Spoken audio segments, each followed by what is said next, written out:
right, good afternoon, everyone. I'm LaVonda Reed, Associate Provost for Faculty Affairs for Syracuse University and Professor of Law here at the College of Law.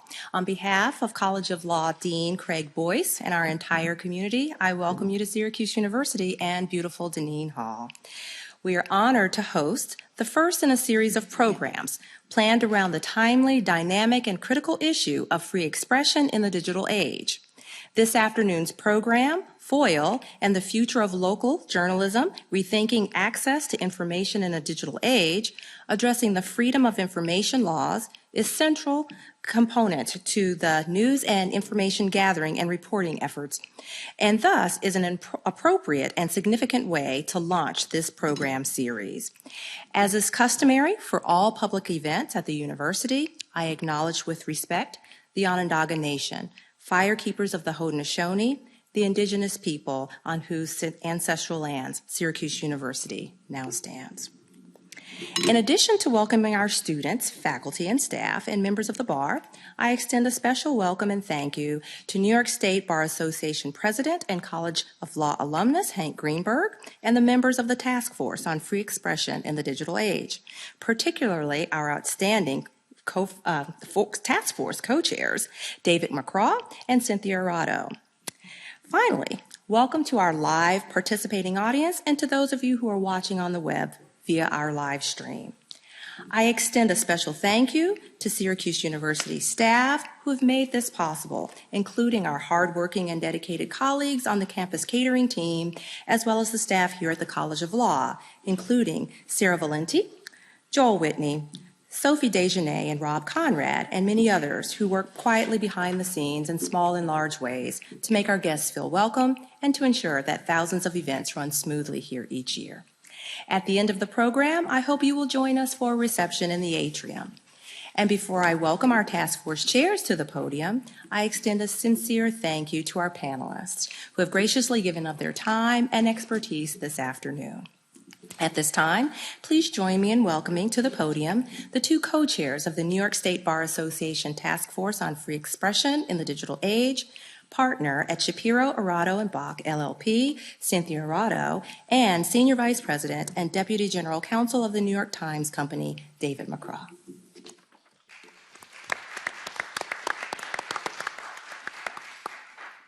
Thank you, everyone. First, we just wanted to thank Syracuse University and the School of Law for hosting this event at this beautiful ceremonial courtroom.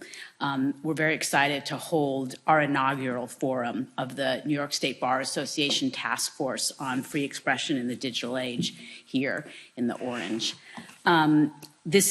Our task force is one of several that the New York State Bar Association has rolled out this year, tackling and addressing some of the most challenging and cutting-edge legal issues that face everyone in New York State. This year, our task force on free expression in the digital age is focusing on what the law and lawyers can do to stem the crisis in local journalism. It has been said that a local newspaper is an anchor because it reminds a community every day of its collective identity, the stake we have in one another, and the lessons of our history. To that end, our task force is spending the year examining a number of the challenges to be surmounted if we are to have a robust local news system. That includes FOIL that we're talking about today. We're also going to be examining libel laws, the role of not-for-profit institutions in local journalism, issues of government transparency, and the ways in which lawyers can help the effort. So I'm going to turn this over to David now, who's going to talk about our specific forum today. Thank you, Cynthia, and thank you, LaVonda, and many thanks to Syracuse for hosting this. And I want to get into this first panel, but let me just set up a little bit how we came to this place.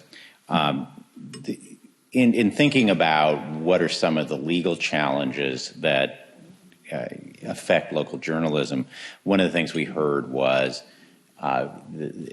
reporters need to have easier access to information, and so FOIL became an obvious place to begin. It also is important because it's a citizens tool, and as many journalistic organizations struggle financially, I think there's going to be a much greater need for citizens to have the ability to use FOIL as their own personal tool to inform and to share information with their neighbors. And because of that, FOIL became the opening topic that we wanted to address. We're actually going to have a second session on FOIL in New York City in January as part of the State Bar's annual meeting. But it was important to us, and in talking to Hank Greenberg, the president of the State Bar, that we not become too New York City centric in this effort. And Cynthia and I both agreed with that. We thought hearing voices from upstate was an important part of our mission. So we're doing programs in Buffalo here and in Albany, as well as programs in New York City. And as Cynthia mentioned, we're dealing with a variety of topics. In November, we'll be talking about nonprofit journalism as one of the ways to fill the gap as local journalistic institutions struggle.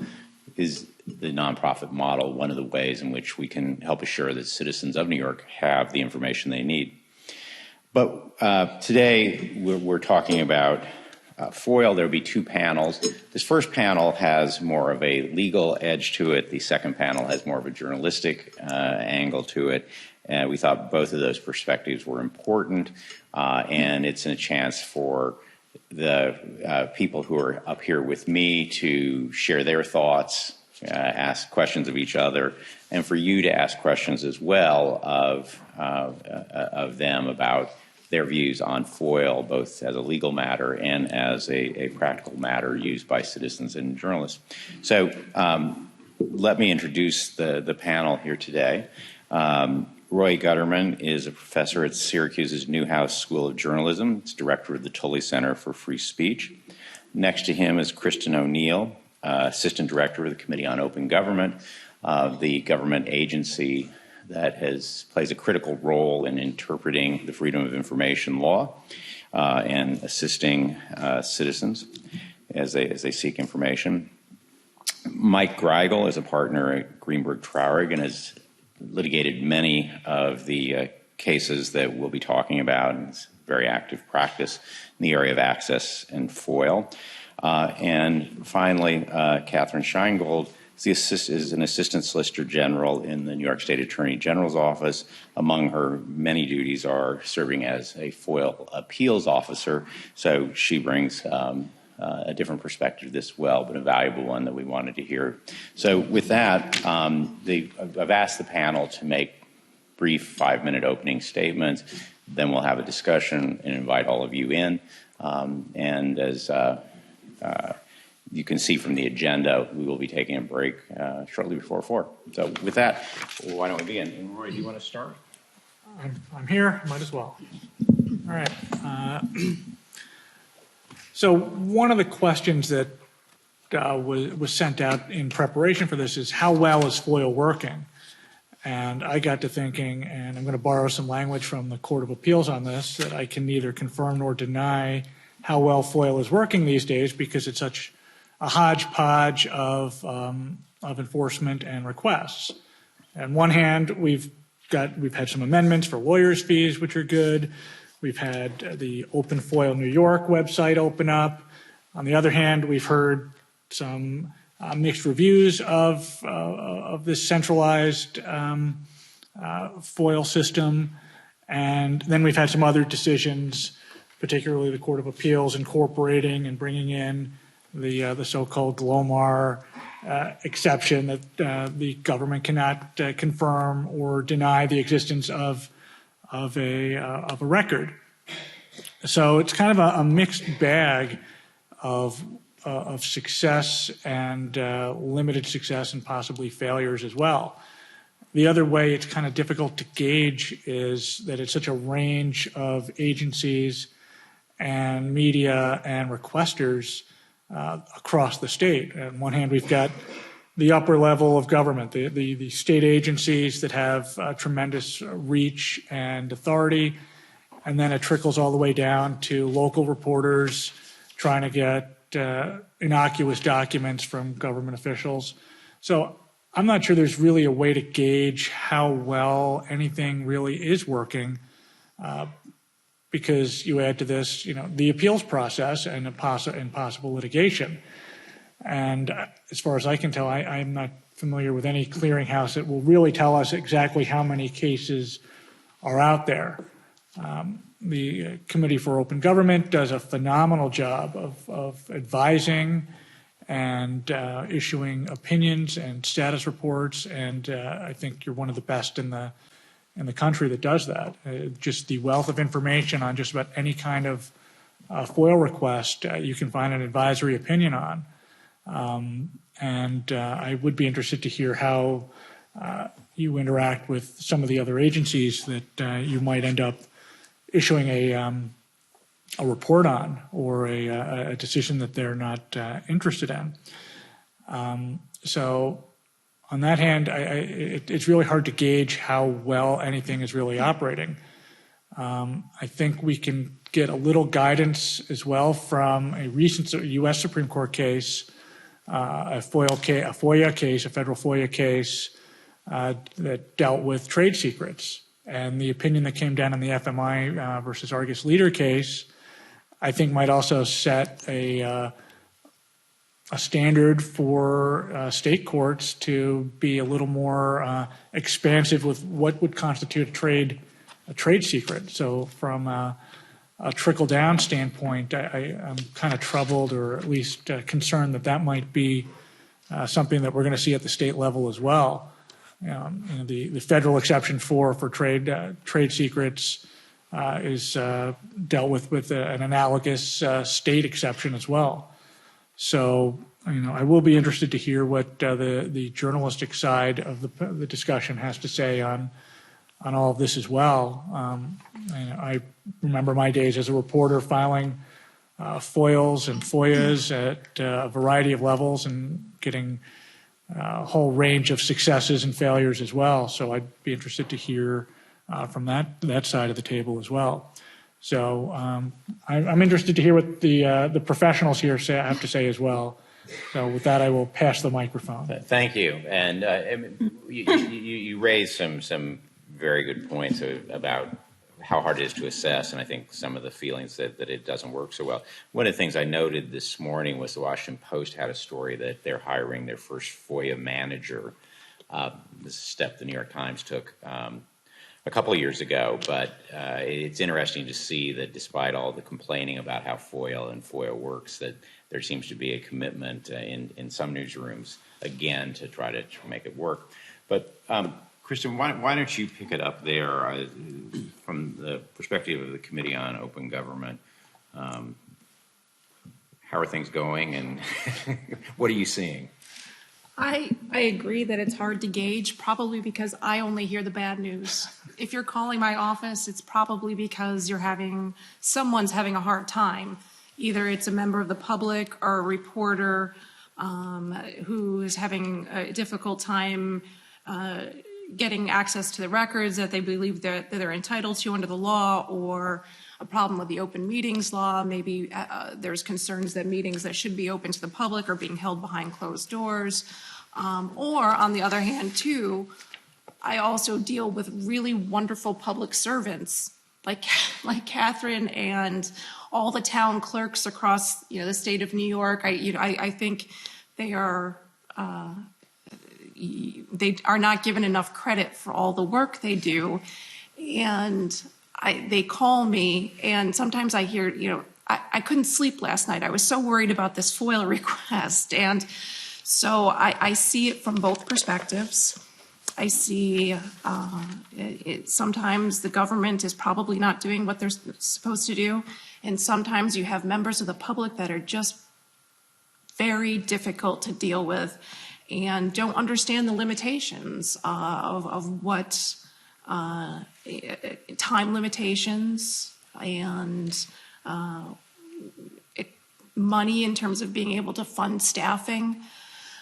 That affects all the way up to the highest level. When I was the records access officer at the Office of Mental Health, I was it for the entire state agency. I was the records access officer. And as going back to the idea of town clerks or village clerks, school district clerks, FOIL is one of many obligations that they have under the statute. So my thought, what I would like to see come out of this task force is, are there ways that we can help both sides meet in the middle to make life easier for both parties? And I think one important way is proactive disclosure, which takes a lot of work up front, but hopefully will make life easier on the back end for everyone. I get questions all the time, why weren't the meeting minutes posted online? Why don't they just post all of their policies and their procedural manuals? Why isn't that just all online? And part of the answer probably is because it's work intensive. Somebody has to be time has to be set aside to do that task, and that's time being taken away from doing other things, such as processing FOIL requests.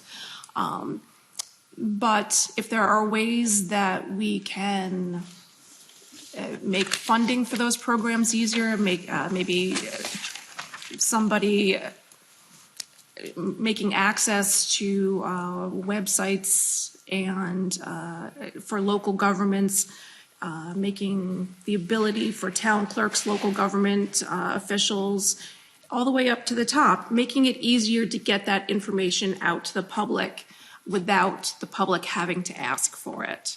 There's always going to be FOIL requests. There's always going to be requests for information that cannot be posted online because it's a mix of public and non-public information. But there's so much out there that could be proactively disclosed that if that was done, that would make life easier for both sides of the spectrum. So that's my thought. Mike, I guess people call you when there is not proactive or even reactive disclosure. So from your perspective, what are you seeing as trends in FOIL or as possible places? Sure, and my view will be necessarily, I think, different than Kristen's and Katherine's. So first, let me say it's great to be here at Syracuse University. My co-panelist, Roy Gutterman, and I do an awful lot of work pro bono for the Daily Orange, crusading, very impressive group of young journalists that we've had the privilege of working with closely over the years. So it's great to be back here. As someone who has practiced law for over 30 years, I was thinking about it in preparation for this panel. I've probably litigated more than 46 cases. And of course, if you're in a litigation context, that necessarily means you have not achieved, your client hasn't achieved the disclosure that they're looking for in the first instance. As a result of that experience, I've largely become persuaded that I wouldn't say FOIL is broken, but what I would say is it isn't really operating the way it was intended to in many instances, and as a result, in practice, it's often ineffective in serving the goals of promoting governmental transparency and public accountability, which of course is the purpose of the statute, so that the people who are governed can understand how the governors are working. And just for the students here, you probably know this, but every one of you is entitled to submit a FOIL request. You don't have to be a lawyer to do it. All you have to be is, I'm not even sure you have to be a resident of New York State. If you're looking for information from an executive branch agency, state, local, municipal level, you can submit a FOIL request. And it's the burden on the agency to justify any non-disclosure by claiming an exemption and putting forth a particularized justification. The two principal deficiencies that I see in the current FOIL regime are, number one, unacceptable delays in disclosure.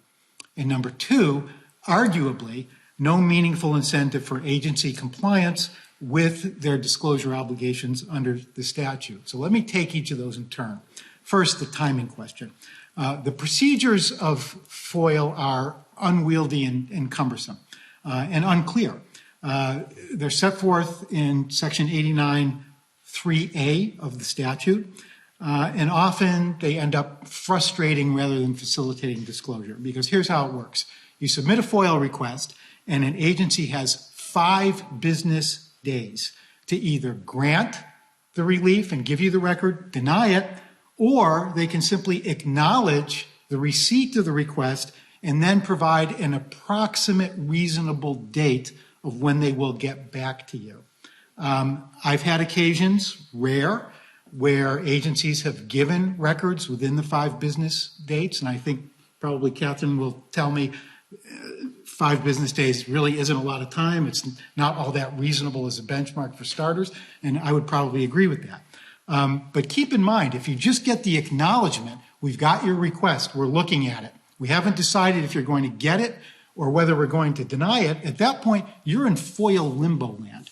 And what's happened in several high-profile cases where news organizations have been looking for information from government agencies in the course of investigative reporting, I've seen situations where there's been a series of these letters coming out every 20 days saying, we haven't forgotten you, we have it, we're not going to tell you if you're getting it or if you're not getting it, but keep in mind you're on our radar screen. Well, in our business, news delayed is news denied. And when that happens, it puts the requester in a difficult position. At some point, you need to go to your client and say, this is a constructive denial, let's treat it as such and take an appeal. But it's hard to know exactly when that is. And the more important point is the agencies are aware of the indefiniteness of this process, and they often manipulate it when they don't want to disclose embarrassing or sensitive information in the hope that the requesting news organization will decide the news has lost its value, it's no longer worth pursuing. And I think that is an issue that needs to be addressed. At the risk of being presumptuous, there's a case that David litigated that went to the First Department in 2013 in Intermediate Appellate Court in Manhattan, where the New York Times was looking to get disclosure of certain database records, pistol permit records, and arrest reports, as I recall.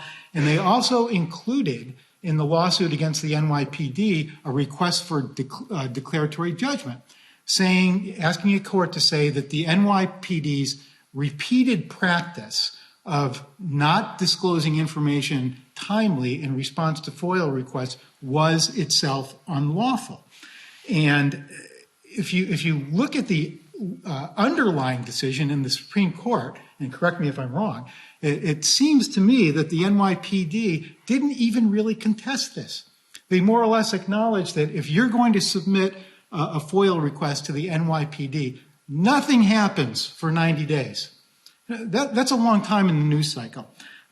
Nevertheless, the appellate court denied the request for declaratory relief and said, Public Officers Law, Section 89.3 mandates no time period for denying or granting a FOIL request, and rules and regulations purporting to establish an absolute time period have been held invalid on the ground that they were inconsistent with the statute.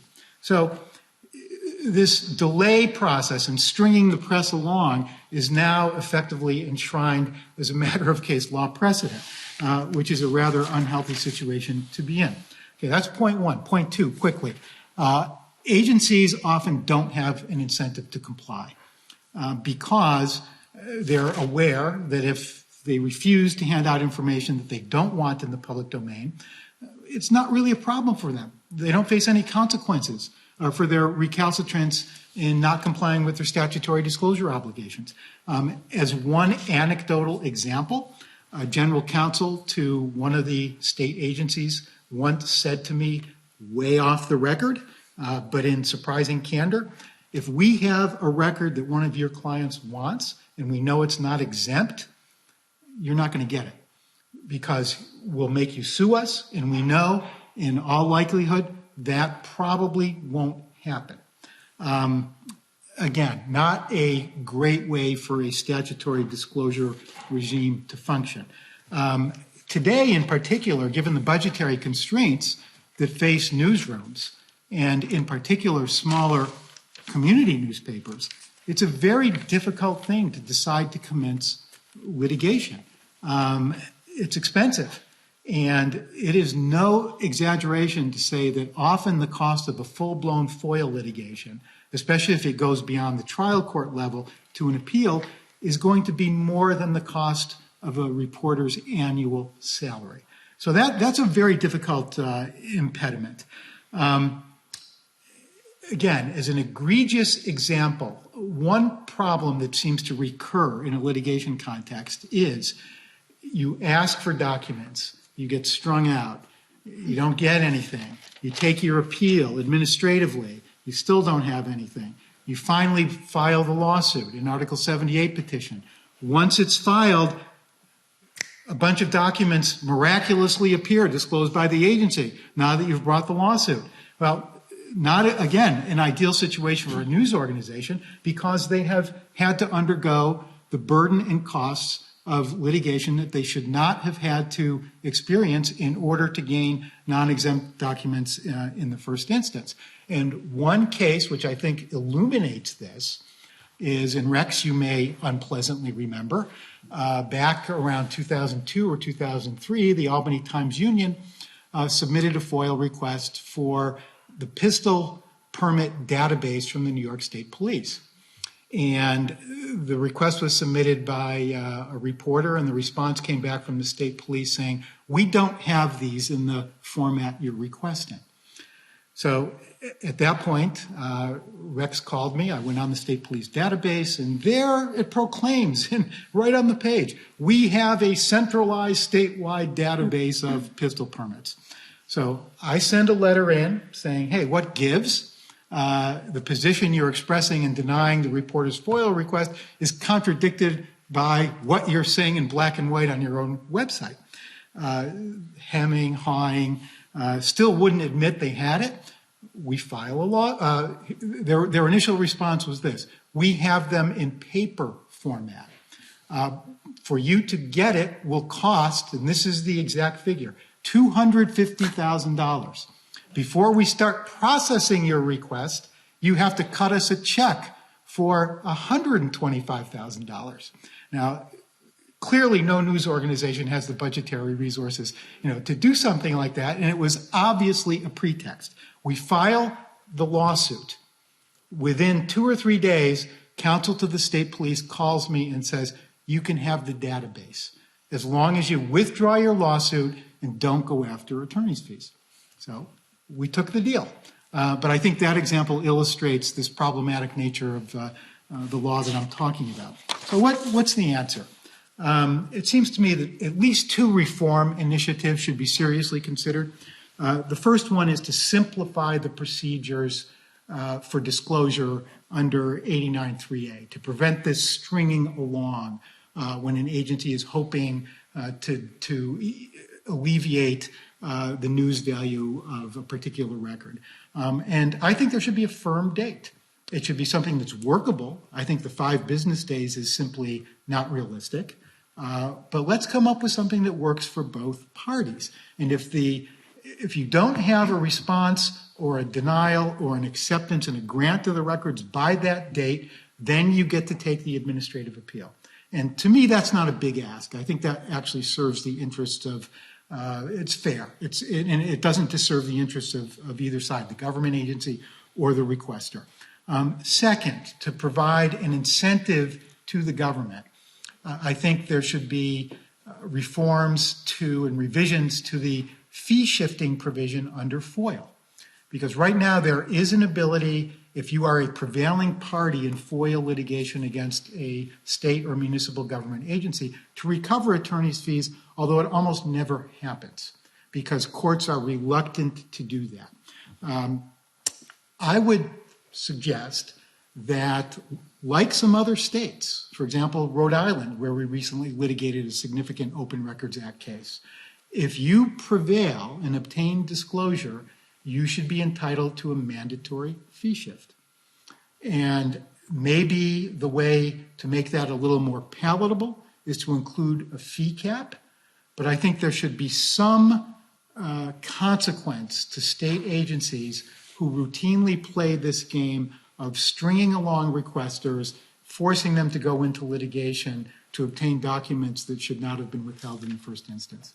So, and if anybody has any questions after that you want to talk to me privately about, I'm happy to discuss it with you.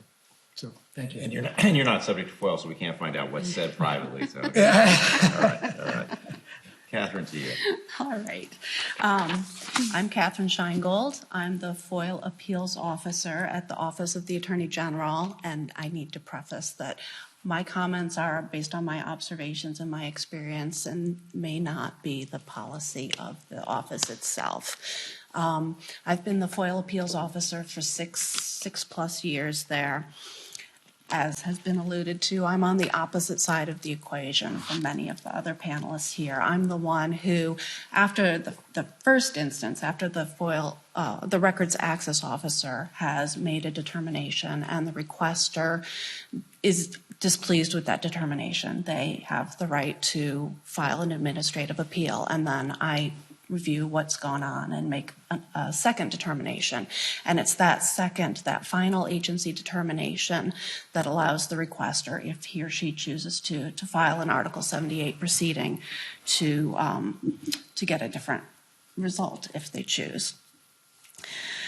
The Office of the Attorney General, just to give you an idea of my experience, receives about 3,000 or 3,500 FOIL requests a year. Of those 3,000 or so, 40 to 50 get administratively appealed a year. So in my 6 years, I've done about 280 administrative appeal determinations.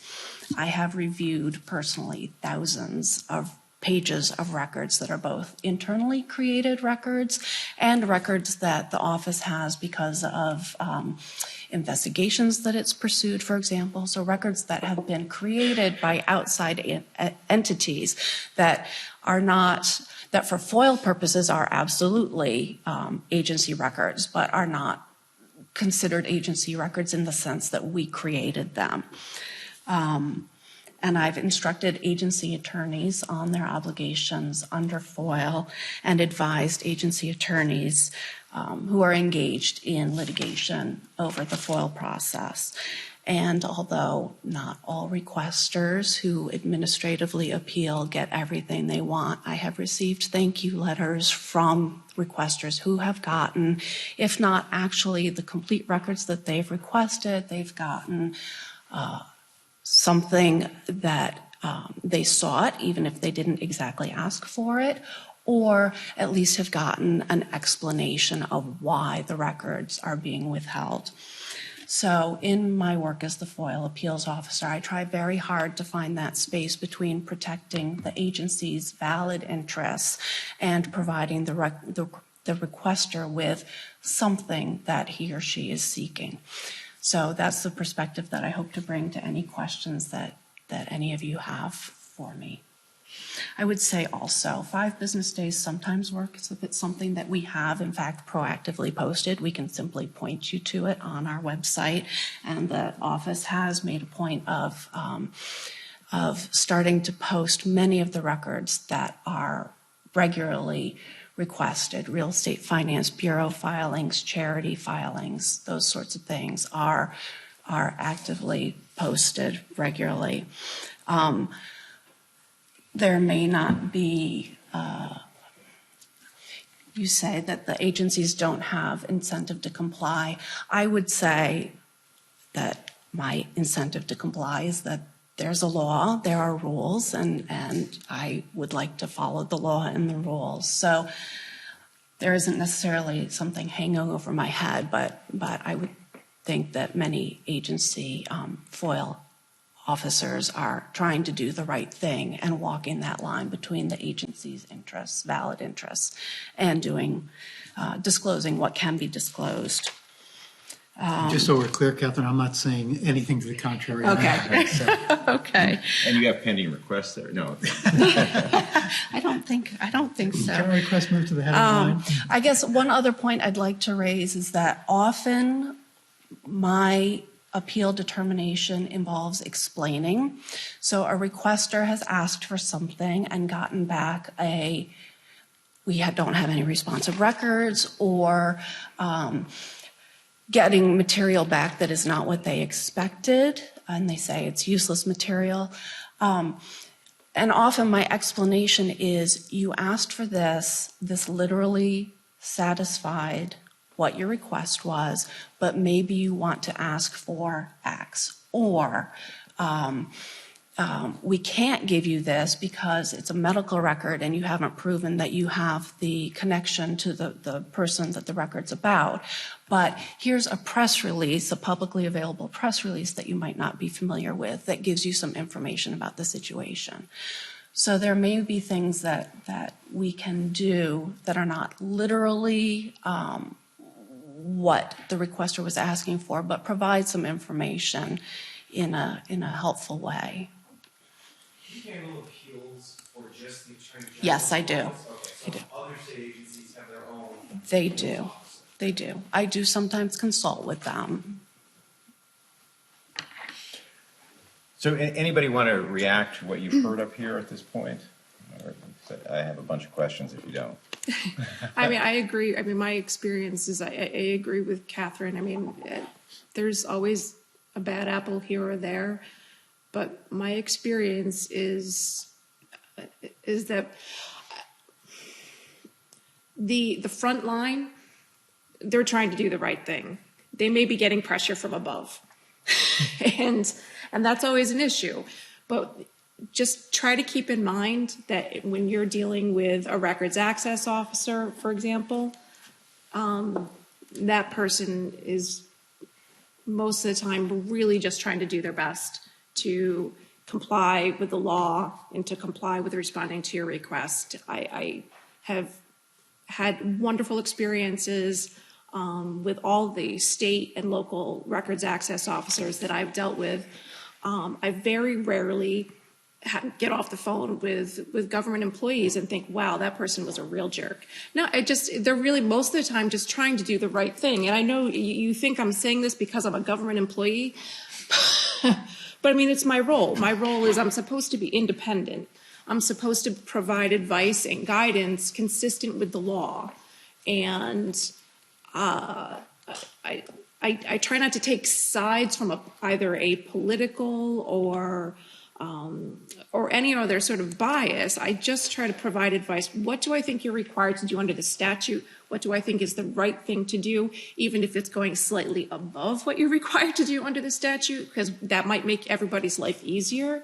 I try to give practical advice, but 99 times out of 100, the government employees that I'm dealing with are happy to take any advice that's going to help them satisfy their customers, so to speak, and satisfy the requests. So it's done. But walk people through this, Kristen, because I think they may not be fully familiar with how the Committee on Open Government works. So one of Mike's clients has put in a FOIL request, doesn't like the response got from the FOIL officer. Is that the point where your office gets called? You can call our office at any point. You can call our office before you make a request. Some of Rex's reporters call. I just emailed with one of your reporters just today about something. You can just, if you want to just say, I'm thinking I want information about this.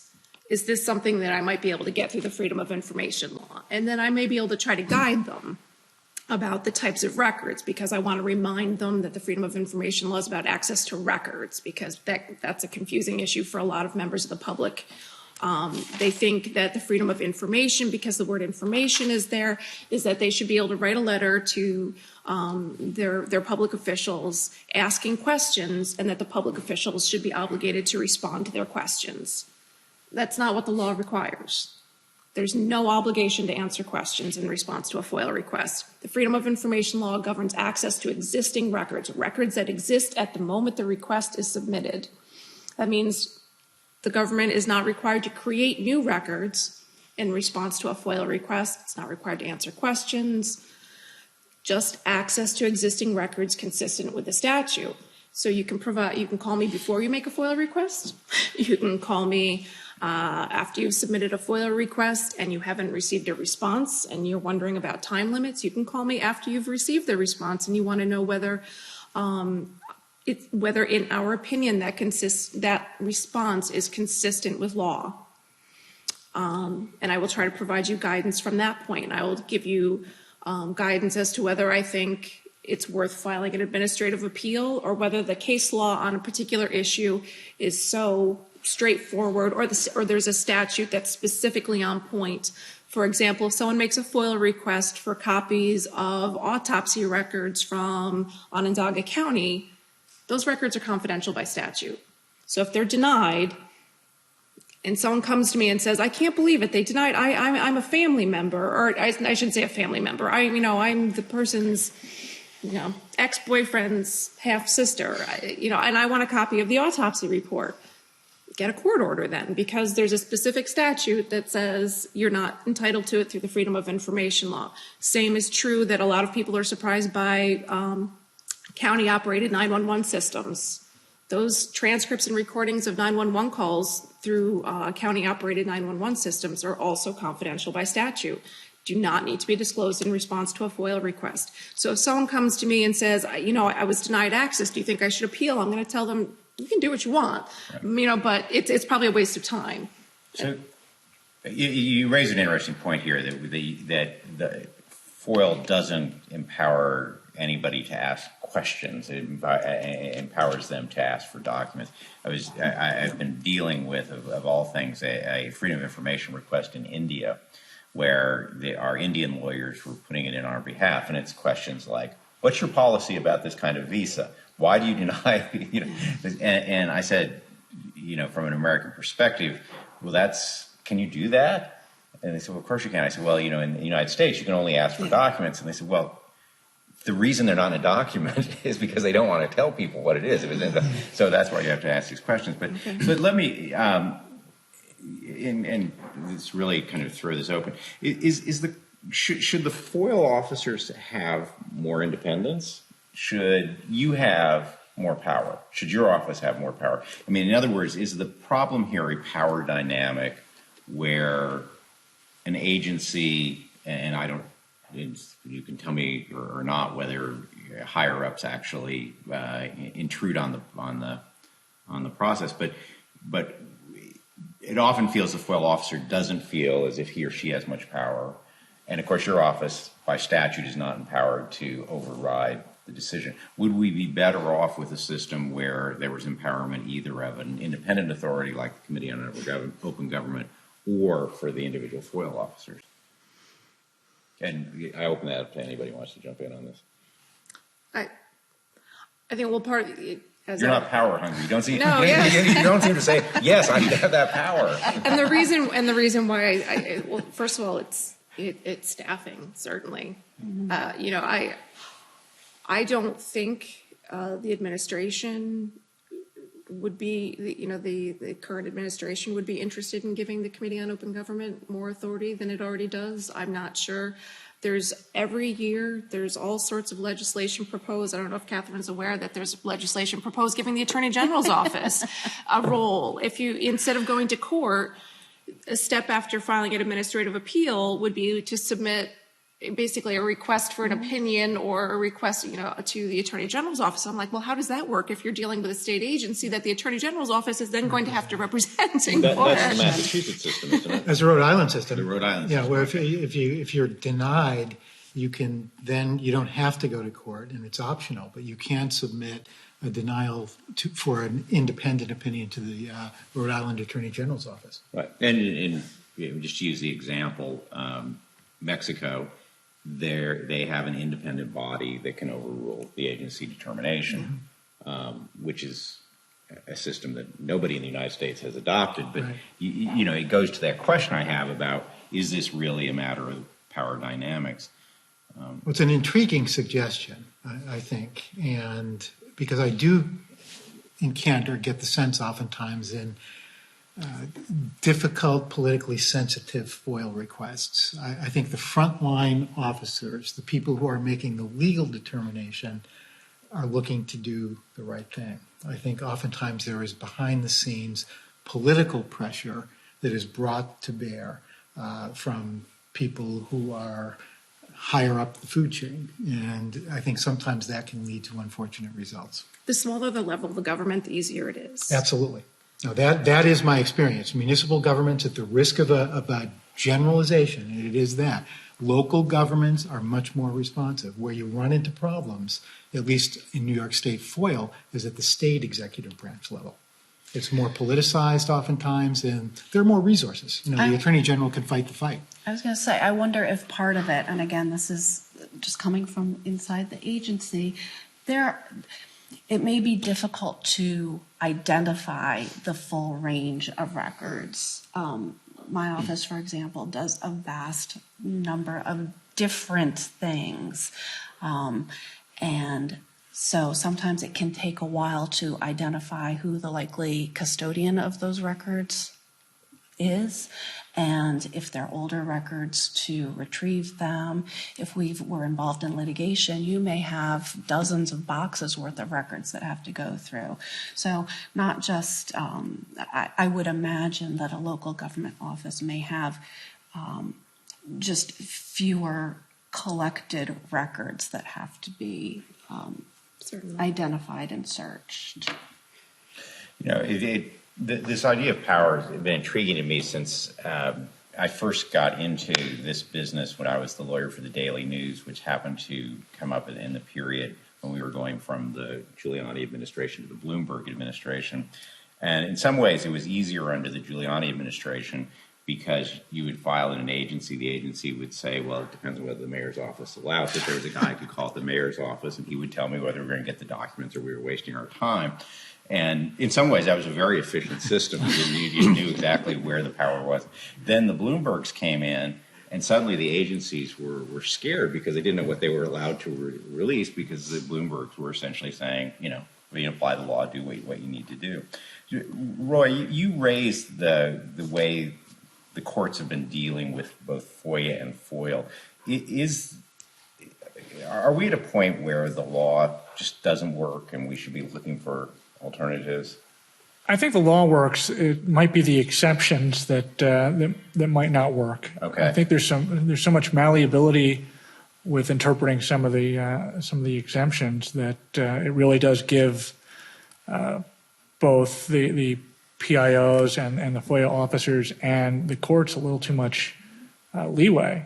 And some of these are reasonable. I mean, I'm not here to say that there should be no exceptions or exemptions across the board, but when you look to something like the law enforcement exception, I mean, that's pretty broad at both the federal and the state level. And even now, I brought up the trade secrets exception with all the interwoven dealings between private entities and government. That is just an open. It's an open question of how far you can go in clamping down on information by just saying, well, there is this tangential trade issue or competition issue that it could really rope in a lot of information. So Mike had raised the two things that of interest to me. One was delay, and start with that. Katherine, from your perspective, is there any way to actually deal with delay? Is delay inevitable because of the way the requests come in? My experience has been that, again, when you're dealing with a large agency with a centralized FOIL unit, but records in custody throughout the agency, there likely is some delay inevitable just in finding the records before you even start the review. The idea of a firm deadline is troublesome to me because, as I said, I have had instances on an appeal, an administrative appeal, where I've reviewed thousands of records, pages of records, and having a firm deadline, knowing, as it is, I have 10 business days to render a determination, knowing that the records, the first line review has a firm deadline to do that initial review is daunting when you get those kinds of requests that have a very large number of responsive records. I think it just depends on the type of request that comes in, and some agencies are going to get much larger responses. I mean, as a practical matter, if there was a firm date for a response, again, the way it works now, an agency can just hold you in limbo for a fair amount of time without you knowing whether you're going to get anything or whether you're going to be denied. But if we could get up front some sort of indication, and then you were on the phone with me and we're going back and forth on this, and you're saying, your clients want this information, but it's 10,000 pages or documents we have to look through. I can't get that to you in 30 days. How about a phased production? There's still going to be issues we might fight about in redactions. I could live with that. What I can't live with is just this indefinite extension, hoping the requester is going to go away without providing any information or explanation whatsoever. And Mike, I'm right under the current system, under the law, you're supposed to get a 5 days notice, which is either here's the documents or here's the reasonable time period when you're going to get the documents. Right. If it's going to extend beyond 20 business days. Well, once the determination is made, and this is where there's the real play in the joints. See, that's what I'm so bothered by the courts on this, and I'm with you on this. Yeah. It doesn't make sense to me that an agency doesn't have to provide a date by which they will respond until after they've made a decision. Correct. So they have to decide. That's not the way we interpret the law. That's not the way the Committee on Open Government interprets the law. The way we interpret the law is if you are going to take more than 20 business days after your acknowledgement letter, you have to assess the size of the request. You have to assess. I mean, sometimes you certainly may not be able to do it in the first 5 business days, but I think you can probably do it within the first 25 business days, which is the 5 plus the 20, and give yourself and assess the number of records and how much time you think it's going to take. At that point, in our opinion, the law requires you to give a date certain that is reasonable under the circumstances.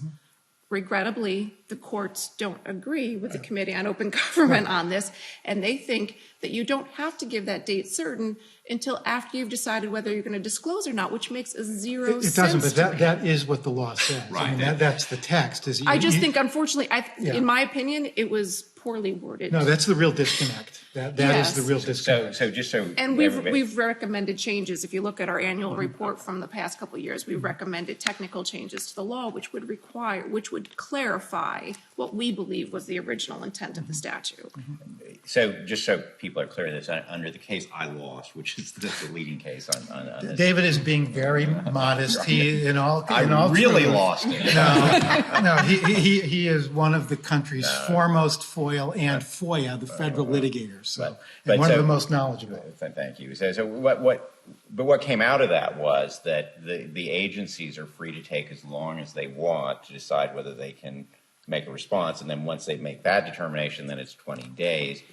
We'd always understood the law to mean that they had to make the determination in that 20-day period, which has been the problem. I mean, to put a finer point on what Mike was saying about the case I brought against the police department, the police department had traditionally at that point, this goes back several years, but no matter what you requested, you would get a response that says we need 120 days. That was their rule. So I engaged them in a discussion of this, saying that's really absurd, that if I ask for a single piece of paper, I get 120, you say you need 120 days. If I ask for hundreds of pages of documents, I get a thing that says 120, it'll be 120 days. And they said, fair point. And then we started getting a standard letter that said 90, which was not really my point. It was an improvement, agreed. But so I do think that there's some things about the law that they desperately need to be cleaned up. What about this idea of fees? I mean, do you think fees would actually change anything? That if it was easier to get fees? You don't get fees that often? Sometimes you do. Twice, I think, over 30 years. And they were both egregious cases where the agency flagrantly didn't comply with their obligations and actually flouted instructions from a judge. So it just doesn't happen very often. And now that would be mandatory in the past couple of years. I think so, but if you look at the way the current fee shifting provision is written, it gives a judge discretion if the requesting party substantially prevailed and the agency was untimely in the disclosure. But we know from the New York Times case that that doesn't really have much meaning because there's no deadlines. Right. So you're almost never going to get a discretionary award, and there's, I think, logical and valid and understandable reasons for that. It's a matter of public fisc, and courts are reluctant to tell to a public agency you have to pay taxpayer dollars to a private organization or individual. The real problems for me on the fee shift are, I think it should be mandatory. I think there should probably be some sort of limit or cap, and it should be compelled when an agency has unreasonably withheld requested records. And that too can be a matter of interpretation, but at least it's something. Rhode Island, where we are currently litigating a case, has a mandatory fee shift, and it doesn't matter if the agency was reasonable, unreasonable, whatever the reason was. If the information is ordered disclosed by a court, the requester gets paid. And the case law in Rhode Island emphasizes that the reason for that is to effectuate the purposes underlying the statute of incentivizing parties to bring and make access requests for governmental information in order to promote accountability of the agencies that are intended to serve the people. And that may be, I think, the unusual jurisdiction, but it does have a lot to recommend it, because I think agencies would think twice. Another suggestion that I cannot take credit for, it's creative, it came from David's colleague at the New York Times, Dana Green, is maybe, Kristen, your office should publish an annual list of agencies at both the state level, the municipal level, county level, putting out their timeliness and ranking them in whether or not they have complied, sort of, a scarlet foil letter. If nothing else, that would be a good news story every year. And then the feds do a version of that, right? Yeah, they do. Yeah. Katherine, I was struck by your remarks, and Kristen echoed some of this about your attempt to try to work with the requesters. And you obviously are one of the people that are really conscientious in doing the appeals, which, as Mike will say, not necessarily 100% true of the agencies. But should there be a more formal mechanism for that? On the federal side, there's an ombudsman's office where, at least in theory, you can go and there's an independent party that tries to bring people together. Your office may do some of this informally or not. But do you think that would help cut through some of the tension? It's very interesting. I don't know. I think of it as part of my background as a reference librarian, and I just like knowing the answer and helping people find something. So I hadn't thought of it as a ombudsman sort of role. Well, because it is that idea that it's almost like mediation, where you bring the two parties together, and I know that there are some FOIL requesters you probably don't want to see face to face if they're persistent in their requests, as some are. But it is a good question about whether that is one of the ways you might be able to move things along, or at least come to some sort of agreement on it. So before we turn to people here today who may have questions, I wanted to come back to this idea of proactive. And Christian, while you endorsed it, you didn't seem to think that it was necessarily practical in every situation. What kind of things might it be practical for? So this is release without request. Right. I think what it comes down to is the smaller the unit of government, the more workload one individual person has. And it's hard sometimes to set aside time to do things that are not absolutely necessary. And I'm just wondering, and I don't know what the answer is, I'm wondering if, as part of the task force, if we can come up with ideas for making that easier, making proactive disclosure easier, whether that is, I know local governments have their websites. For example, I'll talk to one town clerk who says, oh yeah, that's easy. I'll post that on my own website right now. And that's great. On the other hand, sometimes you have town or village clerks who have no idea how to access their website. They have to say, oh, well, I've got to wait till, next week when the tech guy comes in, and then I can put in a request, ask them to put that on their website. And it just slows the whole process down. So if there's some sort of educational program to make, all, local government officials more tech savvy so that they know how to get the information out to the public without the requests being made.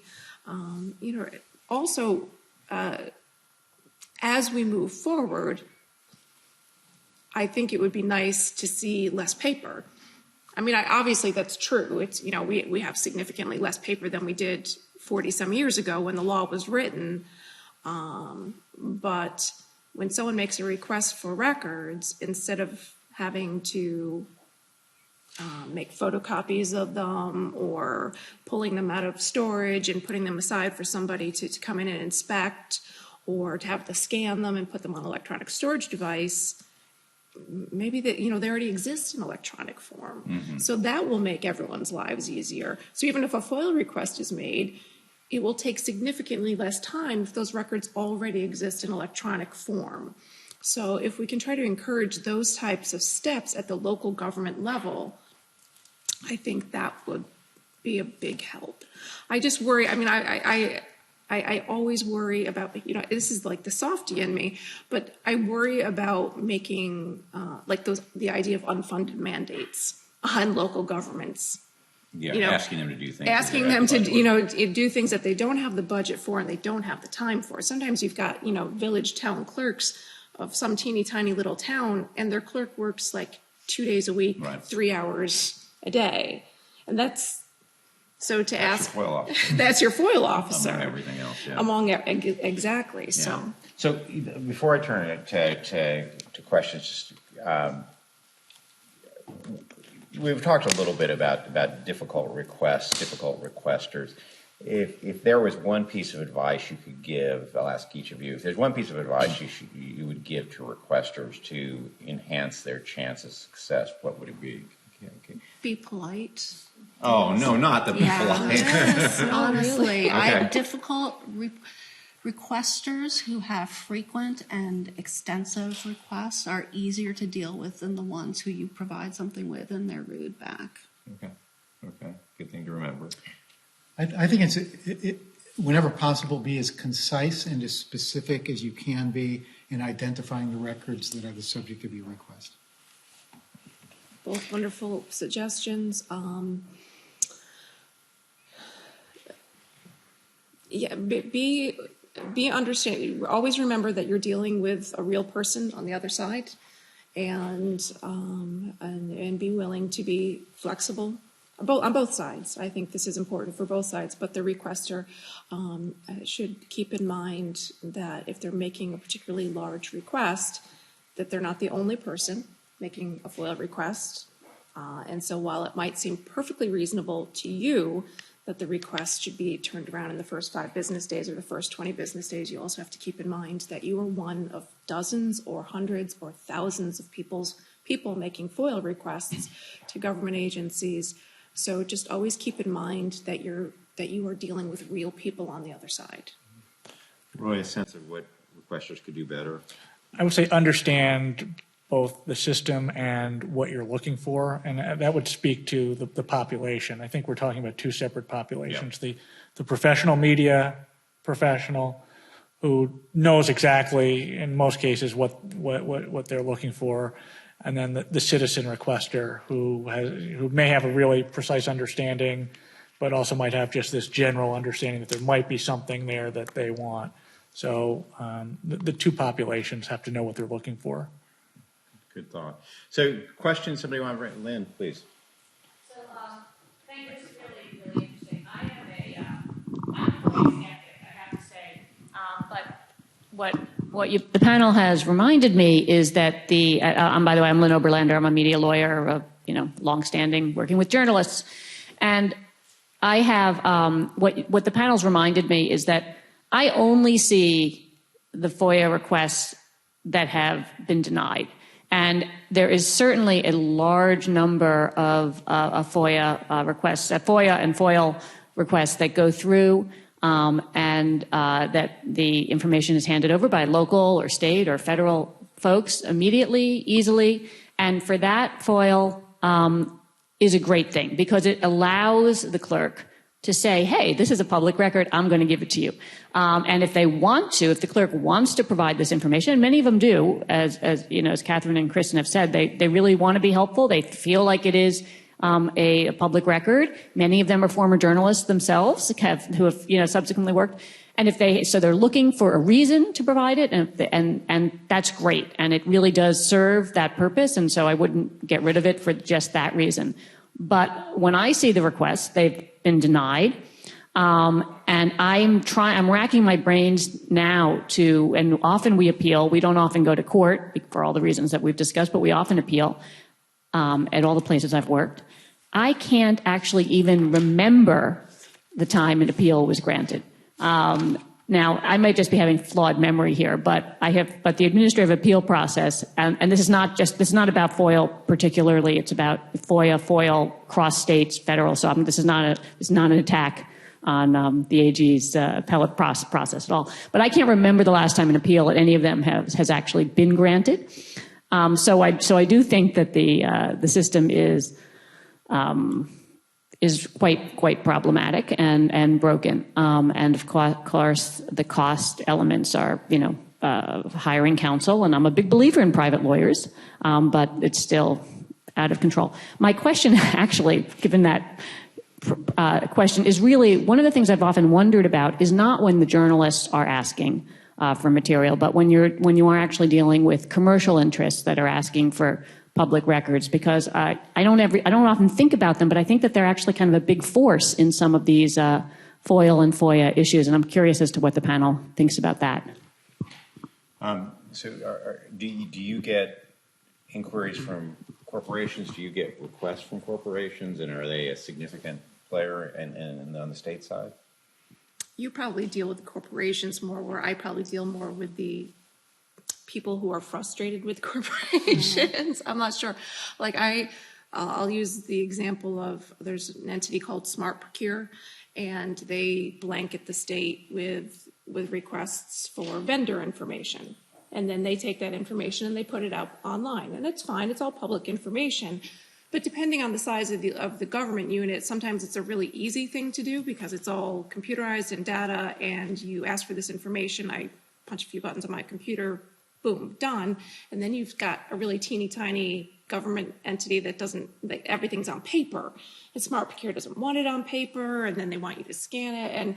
And from my perspective, they're still entitled to the information. It's still, perfectly valid freedom of information law request. But what I see is I can definitely tell that the government, the town clerks, village clerks, whatever it may be, are much less sympathetic when the request is coming from a corporation than they are when it's coming from one of their residents. Are you seeing corporate?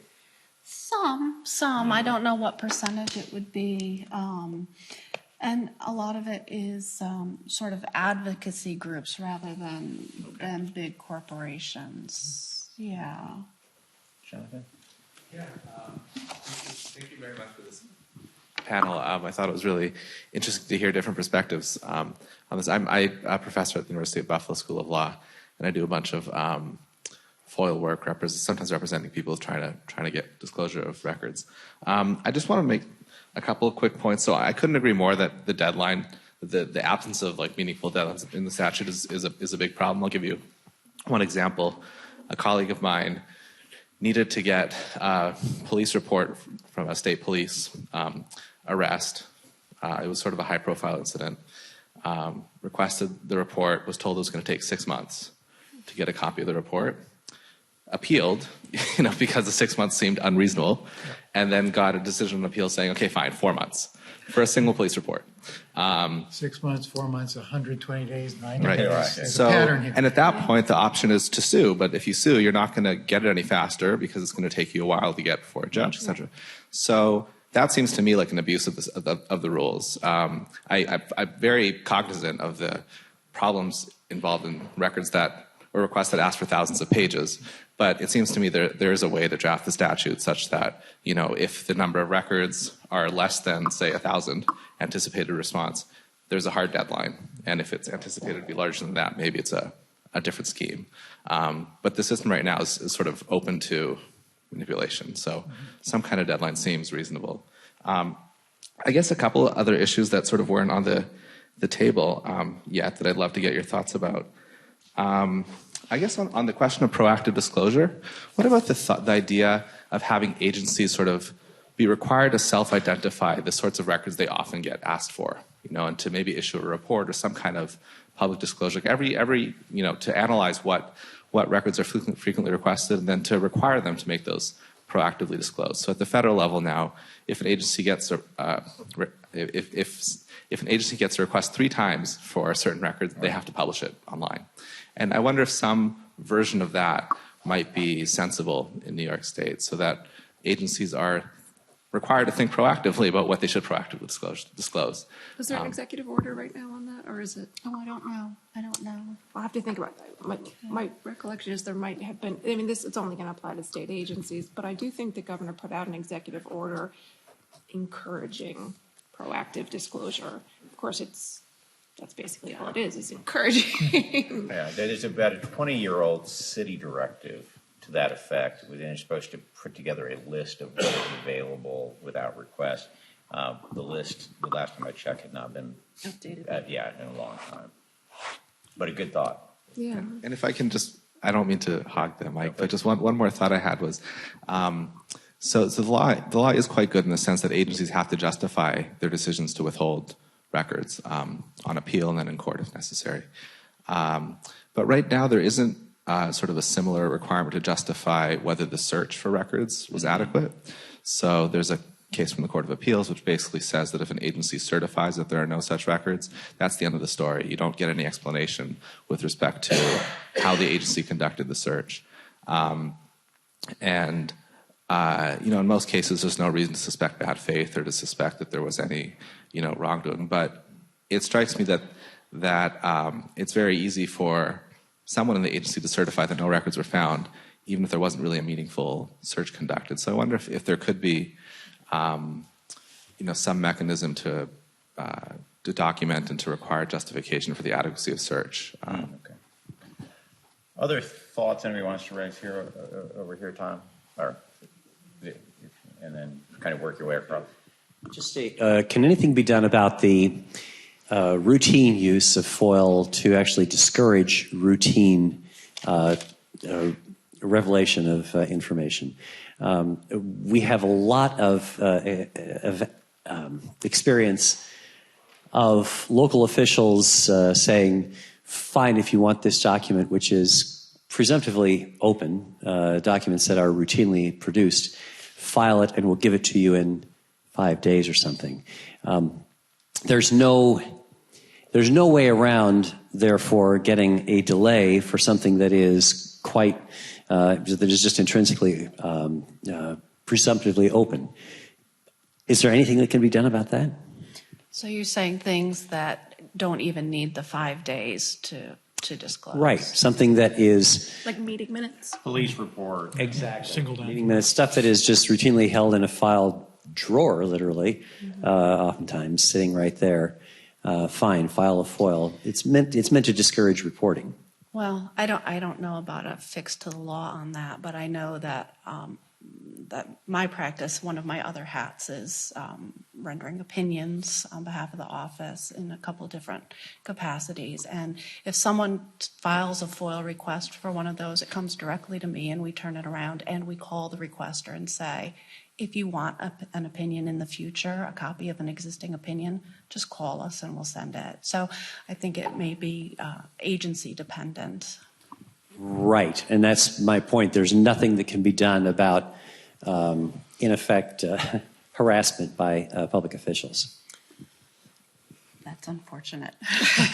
Yeah, I'm not, it's something to think about from, the task force. One day they're giving us police reports, 10, and then the next day when the mayor gets arrested, you're going to have to FOIL for that. Right.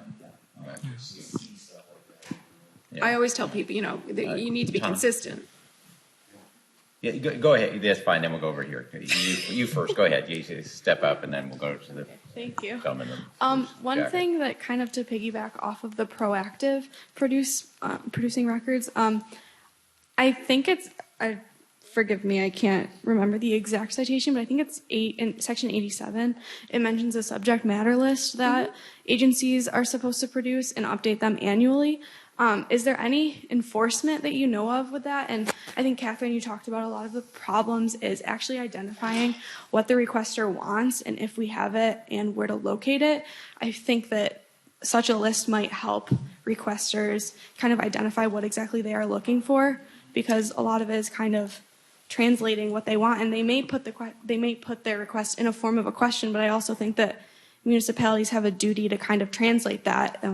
What are the taxes on this property? I mean, a records access officer could, translate that and, oh, that's this record. So I think that there's still a duty. They mostly do. Yeah. But how is that subject matter list kind of enforced / existing? The only enforcement would be through a court proceeding, like if some, agency did not have a subject matter list, and you would want to, basically sue the agency to require them to do so. But to be honest, most of them do. At the local level, what they do is they adopt the records retention and disposition schedule put out by the New York State Archives. So villages, towns, cities, they're required to comply with the MU1. And counties have the CO2, and so all the different levels of government. State agencies have record retentions, although most state agencies also create their own subject matter list. So it's not, I would say it's pretty common that most government agencies do have these subject matter lists. They're probably just not as detailed as you're hoping. I do encourage, for example, I encourage reporters, if they're like thinking to themselves, I want some type of information, but I don't know what records are out there that have that. I tell them, look at the record retention schedule for the agency, or the subject matter list for the agency. And then you can kind of figure out, well, what kind of records do they maintain? But they're not going to be that specific. For example, I get letters from inmates all the time complaining because the agency did not provide them with their subject matter list. Like they think that the agency is required to maintain a subject matter list about them. And so there's a lot of confusion about what this, but basically it's supposed to say contracts, litigation records, purchase orders, invoices. Like that's what it's supposed to say. It's not going to go into a lot of detail. When someone comes to the Attorney General's office and says, I want all records relating to charity A, B, and C, going to your subject matter list is useless. That's not helpful at all. Katherine or not Katherine, but your records access officer has to go to a number of different places, maybe the finance people, the charities bureau, different areas within the agency, and track down all those records. And the records access officer knows where they are. It just takes time for people to gather. What you're talking about can be more detailed and can. Yeah, and I should preface, so I formerly was a records access officer, so that's kind of the lens that I'm thinking of through it. I felt that more than half of my job was kind of educating the requester about what records we have, how they can get it, and trying to help them kind of translate their request. So I was just thinking if that was published, I guess more, it could help the public, become informed of what they actually could ask for. Section 87.3C, which I think is what you're referring to, is actually mandates the maintenance of a reasonably detailed current list. And further, if a state agency has a website, the list has to be posted on the state agency's website and linked to the Committee on Open Government's website. So I would imagine that probably that's in compliance on the part of most agencies. But a great suggestion that it would actually benefit both sides. Yeah. Why don't we take the last question over here, and we'll take a break.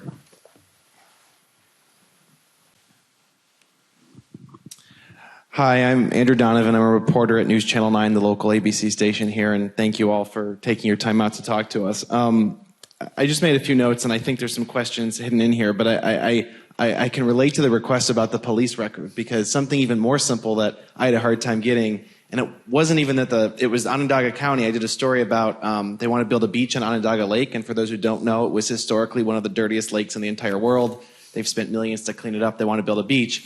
I was talking to the environmental director for the county, and he was showing me a PowerPoint as I was interviewing him. I said, I'd love that PowerPoint for some of the visuals, and we can include it in the story. Well, you have to foil the PowerPoint.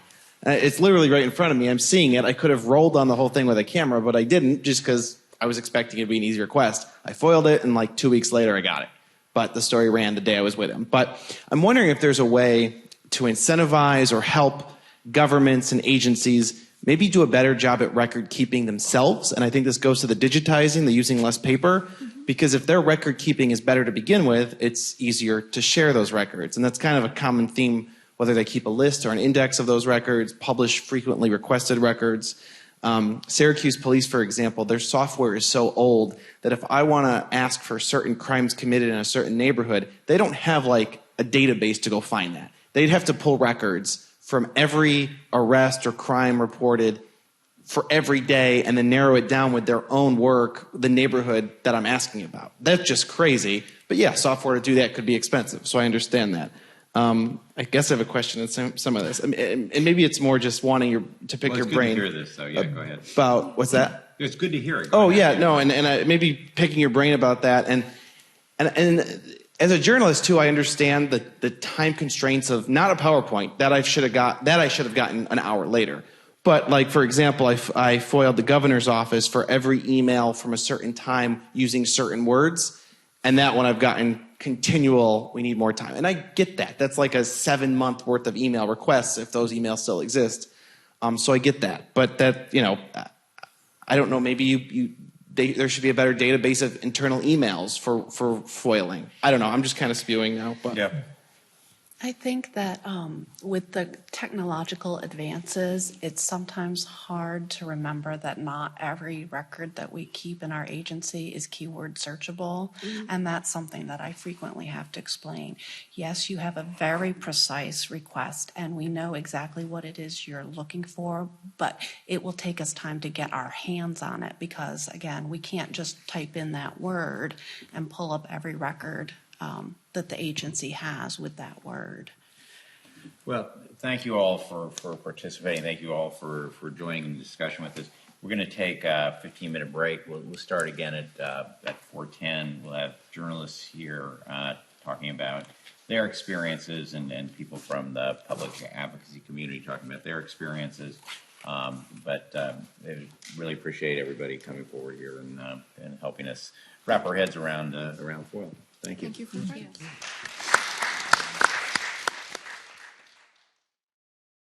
Thank you all, and we're going to start the second part. And let me distinguish a little bit between panel number one, which we had some exceptional discussion of the law, and panel number two. We've tried to bring in people who either because of their role in advocating for public access or their work as journalists, that they have the on-the-ground experience of dealing with FOIL. But we also want to talk about some of the related subjects around transparency, open courts, and open meetings, both of which have separate bodies of law designed to encourage transparency and sometimes failing to live up to that. So we'll broaden that. We're also looking and I've encouraged this panel to talk about their own experiences or the experience of their organizations with these issues, so that we get more of that feeling of here's how it actually works, and here's when it works, and here's when it works not so well. So with that, let me introduce the panel that we have here today. Next to me is Diane Kennedy, president of the New York News Publishers Association, which represents how many of the 50-ish. 50-ish, okay, all right, 50-ish of the news organizations around the state, from very large ones like the New York Times to very small ones. You have one with? Yeah, the Highlands Current. How many? Which is well, they're an online, startup online, not-for-profit news organization. Okay. And Jeremy Boyer is here. Jeremy is the executive editor of the Auburn Citizen. John Lammers is Senior Director of Content for Advance Media New York. Most of you will know the company more for its very visible products, Syracuse Post-Standard, Syracuse.com. And then Paul Wolf is president of the Niagara Coalition for Open Government, advocating for transparency in the Buffalo area. So with that, I've asked each of you to reflect on either what your experience has been with openness, FOIL, open meetings, courts, whatever it might be, of either you or your organization. So why don't we start down there? Jeremy. All right. Well, thank you, and thank you for inviting me to this program, and more importantly, thank you for investing the time and resources into exploring the current challenges that journalists are facing regarding access to public information. I'm the editor of a small newsroom that takes seriously the job of digging deep to bring important information about state and local activity to light. But we're also a newsroom, like most, if not all others these days, with an extremely tight budget. And so we've had occasions to wrestle with the decision of whether to spend significant funds on attorneys to pursue the recovery of information that we are highly confident we should be able to get. There's no question in my mind that some government entities are aware of our financial limitations and therefore deny FOIL requests and FOIL appeals on the assumption that we won't take them to court. That's a huge problem, and it's one that we need open government advocates to address. I read with interest last week, actually, about the efforts made by the Niagara Gazette to secure information via FOIL on who was using luxury suites that Western Regional Off-Track Betting was leasing at Buffalo Bills and Sabres games. I think Mike may have handled that effort, or your firm. Yeah. So basically, the paper was denied based on the legally flawed argument that such information was an invasion of privacy. The paper got a clear advisory opinion from the State Committee on Open Government in support of disclosure, but OTB continued to deny. And finally, the paper engaged legal counsel, which drafted a letter stating their intention to take the matter to court. And suddenly, at that point, the OTB decided to release the documents. They didn't even file, from my understanding, right? You didn't get to the point of filing. I read that account shaking my head because we've gone through that same exercise twice since I've been at the Citizen. Being denied information that we were confident should be public, getting the Committee on Open Government's unbiased opinion and support, still being denied the information, and then suddenly getting the documents after we expended funds to hire an attorney and send a demand letter. Now, I know there's a provision in the law that was recently made stronger to allow plaintiffs in FOIL lawsuits to cover attorney costs, and that's certainly a good thing, but I think there's potential for unintended consequence, and that's government sticking with the approach to preemptively deny legitimate requests, daring us to spend money on lawyers, but when we do, giving us the information before court action occurs. We get the information, yes, but we have no vehicle to recover the funds we shouldn't have had to spend. And those funds are consequential. In our case, just getting to the point of retaining counsel to put together a demand letter can cost the equivalent of a half year's reporter's salary. Sometimes we have to make that choice to spend those funds because the story is too important for the public for us to walk away from it. I'm afraid, though, that unless we come up with some better solutions to make government more accountable for bad faith FOIL denials, that this problem will only get worse and the fundamental First Amendment mission of the free press will be in serious jeopardy. Thanks. Thank you, Jeremy. Let me make sure I understand something. They asserted it was private who was in the suites? Mike can probably fill you in better, but yeah, basically, we spend taxpayer money to have luxury suites at these games. We bring people into these games. You can't know who's there. Okay. Fair assessment? And other perquisites that OTB was using taxpayer money on, their refusal to comply with the matter because that's FOIL request with, we are not an agency subject. Right. Okay. That was my big but that's, and I tried to, shut that down as quickly as possible. I once had the state park department tell me there was a privacy interest in the tee times of various people playing golf on a public golf course in Long Island, most of whom were fraudulently claiming a disability to get free fees, but free exemption. And I did ask the FOIL, actually the general counsel, whether they had vanity boards between the holes so that you could golf in private without seeing who was teeing up next to you. But anyway, Diane, what are your members concerned about? Well, they're concerned about the ability to fund litigation. I should mention first that we do have a free legal hotline for our members that is ably and generously staffed by Mr. Greigel. And so our members who have concerns about any issue can contact Mike, and then, unfortunately, sometimes it gets to litigation, but then Mike's very good at scaring the documents out of agencies. I thought that I would talk for a minute or two about how the legislative process works, since we keep talking about changing the law, and you'll all be depressed, and then I'll try to cheer you up after that. As president of the News Publishers Association, I am the person who monitors the state legislature and state government, mostly playing defense to try to prevent FOIL from being scaled back, which is an annual effort, but occasionally working with lots of other organizations to try to move the ball forward and to improve FOIL. So I'm a registered lobbyist.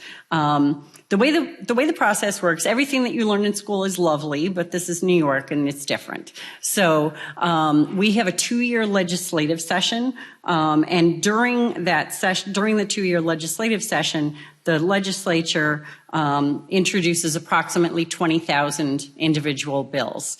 About 2% of those will get signed into law. Some of them have been around for decades. Some of them are just nuisance bills that someone put in to make someone happy. But the way the process works is the legislature convenes in January of, after they've been elected in November. Very soon after adjournment, within a couple of weeks of being convened in January, the governor puts in his budget. The governor of the state of New York has more power over the budget than probably any other governor in the United States. Due to the way our Constitution is written and a number of court decisions that have come out. So you think of a budget as being lines of numbers, and there is that. Those are appropriations bills, but there are also bills called Article 7 bills pursuant to Article 7 of the Constitution that change laws. They do have to be connected to the budget in some way, however tenuous, but they're grouped by subject matter. They are hundreds of pages long, and sometimes there are areas of the budget that make major changes to the law with the change to one word or one sentence. A favorite tactic that I see is that rather than amend public officers law to change the accessibility of some access to information, access to documents, they will put in a clause saying, notwithstanding any section of law to the contrary, these documents are now hereby shielded from FOIL. Or they will simply reference Section 87 of public officers law and say these records or this agency is exempt from FOIL. And it happens with regard to all kinds of information, and there's something in the budget every single year. Last year it was booking information. So if a person is arrested for any crime whatsoever under that proposal, their name, address, age, charges, and mugshot would have been withheld from public disclosure, or would have been considered an unwarranted invasion of personal privacy. In the end, we were able to get that scaled back to just booking shots, mugshots, and it was a little more permissive. Law enforcement agencies could release mugshots if they determined that there was a public safety reason, and then that's up to the police department. But in the past, they've tried to shield information about complaints to Department of Motor Vehicles, about ride-hailing services. There's always something about FOIL in the state budget from what I see. Sometimes it's in one of the necessary budget documents, and sometimes it's in a standalone bill called the Good Government and Ethics Bill. That never passes, as you can imagine. But what happens is you have to go through these thousands of pages of legislation to try to find the little chestnut that's hidden in there. Then 30 days later, the governor can amend all of those bills, and then everybody will negotiate bills, and then about 12 hours before the budget really passes, the legislative leaders and the governor are pretty much in a room together. They negotiate the final budget, and it begins to pass usually before it has been printed or released publicly. We call this the big ugly. And so after it's passed, everybody gets to find out what was in it. So you really need to try to take out the bad provisions before they get to that point. And sometimes you don't. The mugshot issue was amended as the bill was being passed in a separate connected bill in a big ugly. That was fun. So while all of that is going on, the legislature is in session. Legislators are introducing bills. They're running bills through committee. So this is kind of your chance. If you want to change FOIL law, you start talking to legislators and making the case for a change in the law.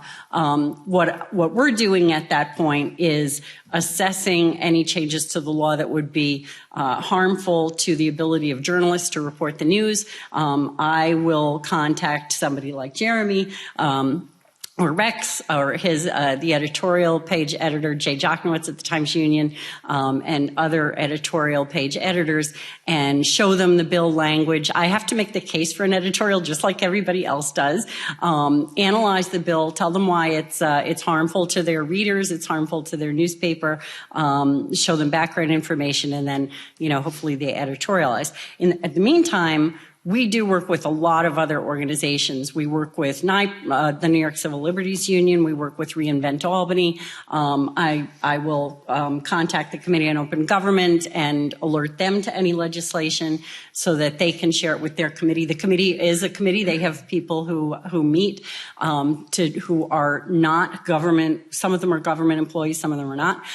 So they can get information out there about that legislation. And I also communicate with the Committee on Media Law of the State Bar Association, of which my friend David is a member. So that's how the process works. The budget gets passed sometime in early April. Everybody goes home and gets some rest for a little while. They come back, and then the rest of the legislative session proceeds until usually the end of June. This year it'll be ending at the end of May because of primaries. So then you continue to try to get legislation passed. Some of the legislation I've been working on to improve FOIL has been around for 28 years or 30 years. The attorney's fees provision we were working on since the early 1990s, and I wasn't thrilled with what finally came out, but it did move the ball forward. I thought it should be stronger, but you get what you can get. It felt like you've been doing it since the 1890s. It does sometimes. And what you run into is the governor and the legislature don't get along very well. The governor feels very strongly that the legislature should be brought under the same section of FOIL that applies to executive agencies. He likes to say the legislature is exempt from FOIL. This is not true. It's not true. Okay. The section that applies to the legislature is a list of the types of documents the legislature has to release. All the rest of FOIL is you have to release everything except a list of the types of information you don't have to release. And the court system does not fall under FOIL at all. And it all relates to a separation of the different branches of government. In other states where legislation was passed to bring the legislature under the executive section of FOIL, the courts have thrown it out. So if you want to amend FOIL to improve access to legislative documents, the only fix you really need is to add some things to the list of documents they need to disclose. Emails are really one of the only things the legislature does not have to disclose. But when you're trying to amend FOIL, you get involved in that that back and forth between the legislature and the governor. So that's a little hard to negotiate, but it does happen. There are actually 2 bills that passed the legislature this year that incrementally improve FOIL, and they will go to the governor sometime for signature, probably like Thanksgiving weekend when he thinks you're not paying attention. So that is the process, and it takes a lot of work, it takes a lot of allies, and it takes quite a lot of time and help to make those changes. So that's basically what we do. Okay. Scary, but Sorry. thank you for being Sorry. here. John. Well, I would just say that I think the state FOI law is fundamentally broken. The daily life of a journalist in New York is to operate many times as if there is no freedom of information. It is what has mostly developed is an honor system in which authorities provide records or don't, really based on their understanding of their public responsibility or their concern for being shamed, on the front page of the Post-Standard or the Albany Times-Union or the Auburn Citizen.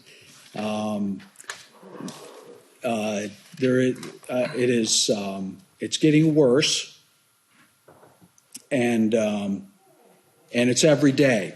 So I would ask the Bar Association to take, I am so pleased that they're on this topic, and I would ask them to be bold because it's broken, and that means fundamentally shifting the power. Mike and David have both referred to that in their excellent session. The power belongs to the executive, and that's got to change. Because it can't be, we can just sue them because that's not a weapon. That's an occasional thing we pull out once in a while. We got 3 shots in the gun. That's all we can use. And so the power has to change. That's in fee shifting so that an agency feels the pain when they either refuse to get educated in the law or refuse to comply with the law. And it's all the time. If you stay long enough, you might get to hear my little speech that I will refer to as the Department of Health rant. And so you might want to record that. But it's comical and it's just contempt for the public. And so tinkering around the edges won't work. The Bar Association should argue for something bold. Penalties. Real deadlines, third parties with power,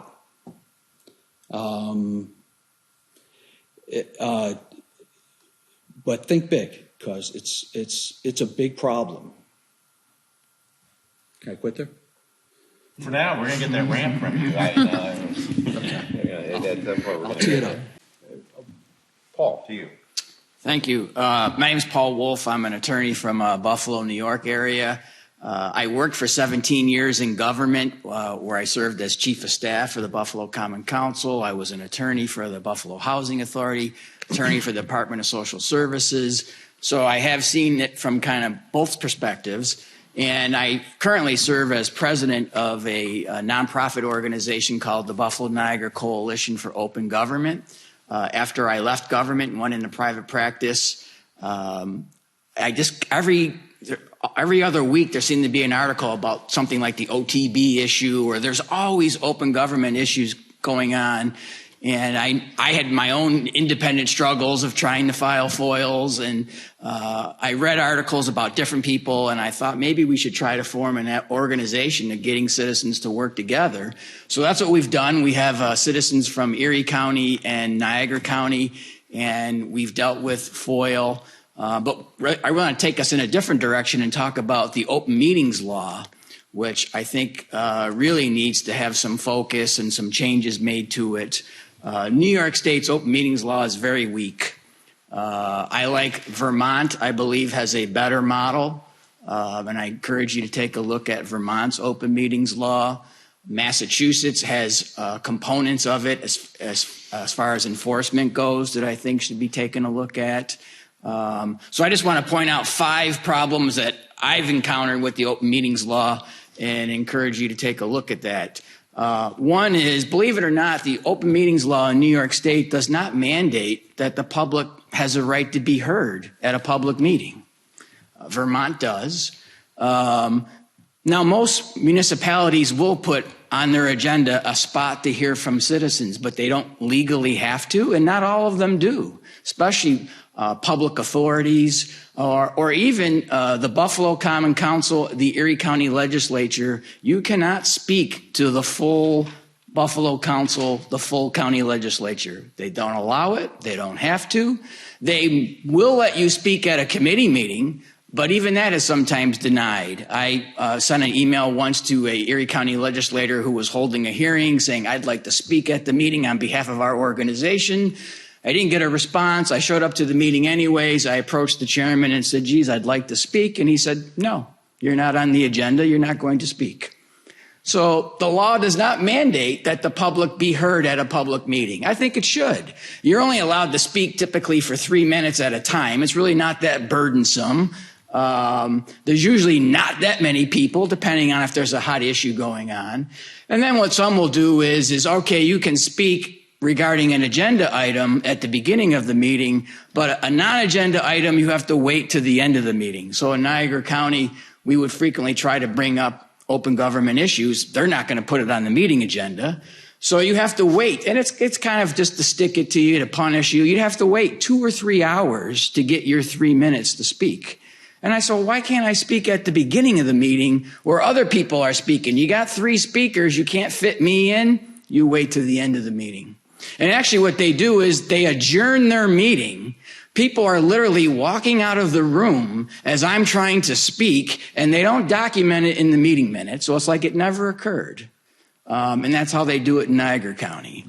So that's one issue. The second issue is not mandating that meeting agendas and documents have to be posted online.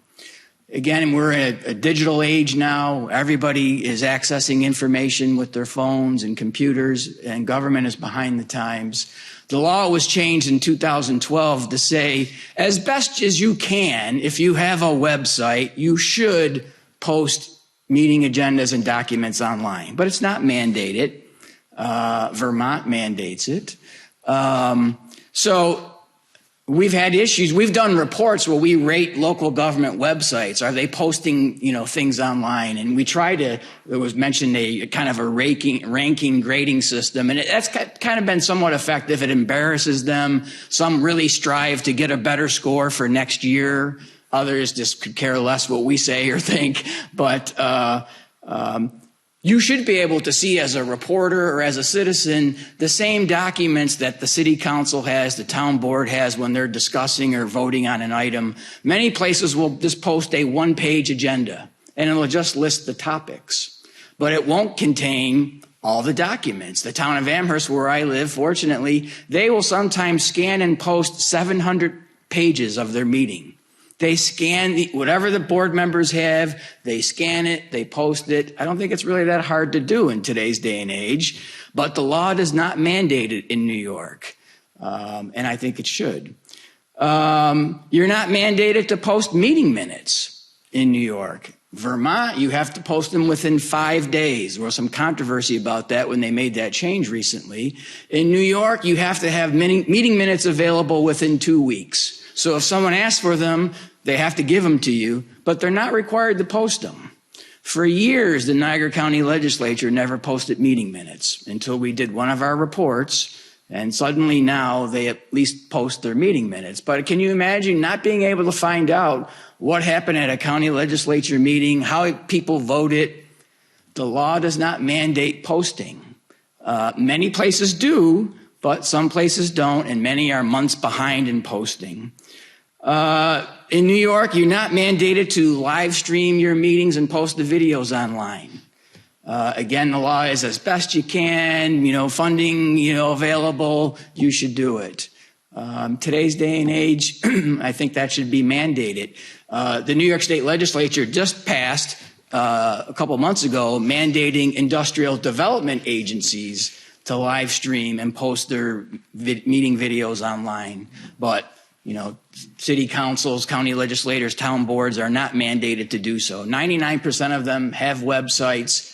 There's a citizens group in Lewiston, New York. They actually spent $200 on a camera and a tripod, and they videotape their town board meetings, and they post it online because the town board refused to do it. And for $200, it's actually not a bad video. It's not the greatest quality, but you can see and hear what's going on.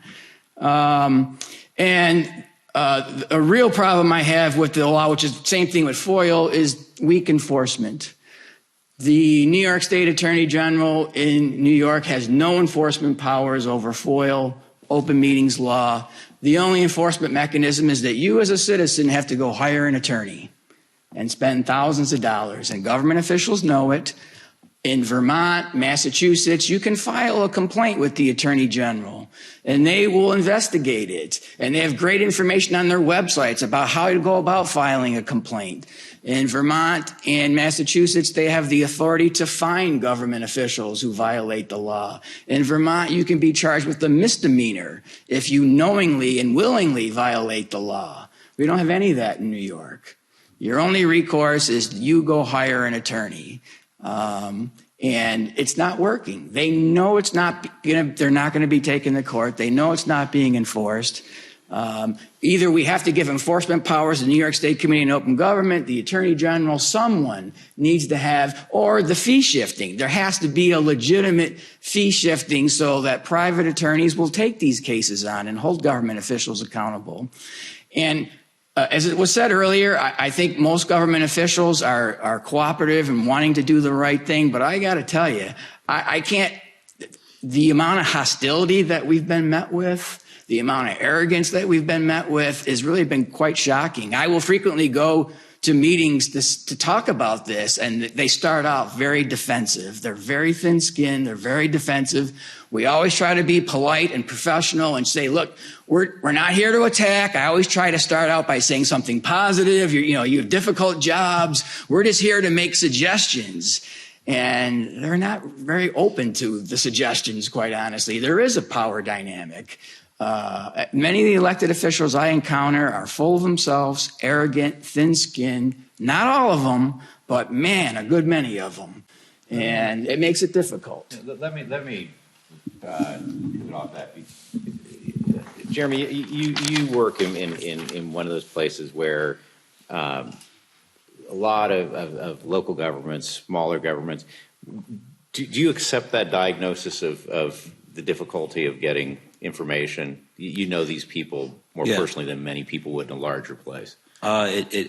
There's a huge variation. I mean, it really depends on who you're dealing with. You can, websites is a great example. I mean, I'd like to see you do that in our county because I think it would be eye-opening for our residents to just see the level. I mean, we have a couple that are just like, there's a town clerk in the town of Brutus that she's sending me the minutes the day after every meeting, and I don't even really care to have them, but I'm glad she does because that's proactive disclosure that, like we've been talking about. Others, barely even have a phone number that can be answered to ask for information. So we really see a variety of it. One thing that, and I kind of remember, I jotted this down when we were talking earlier, when it comes to the local level, I know the law has, everyone has a records access officer and they have an appeals officer. When it comes to local government, all those people are for the most part, title only. We send in a FOIL, it goes to their attorney. It goes to the city attorney, it goes to the county attorney, or the town attorney. They'll tell them what to do. And they'll handle the appeal. Yeah, and exactly. And then when you appeal that, it goes back to the same attorney that told them not to appeal it. So it's ridiculous exercise that we talk about delays, that adds to the delay. And I also, I don't, as lawyers, you understand better than me. At what point, whose interests are you serving when you're the city attorney making a decision on what should be disclosed? Mm-hmm. Are you following the law are you following FOIL, or are you protecting a client who might be exposed to some other legal jeopardy? So that's a reality of what happens on the ground at the local level.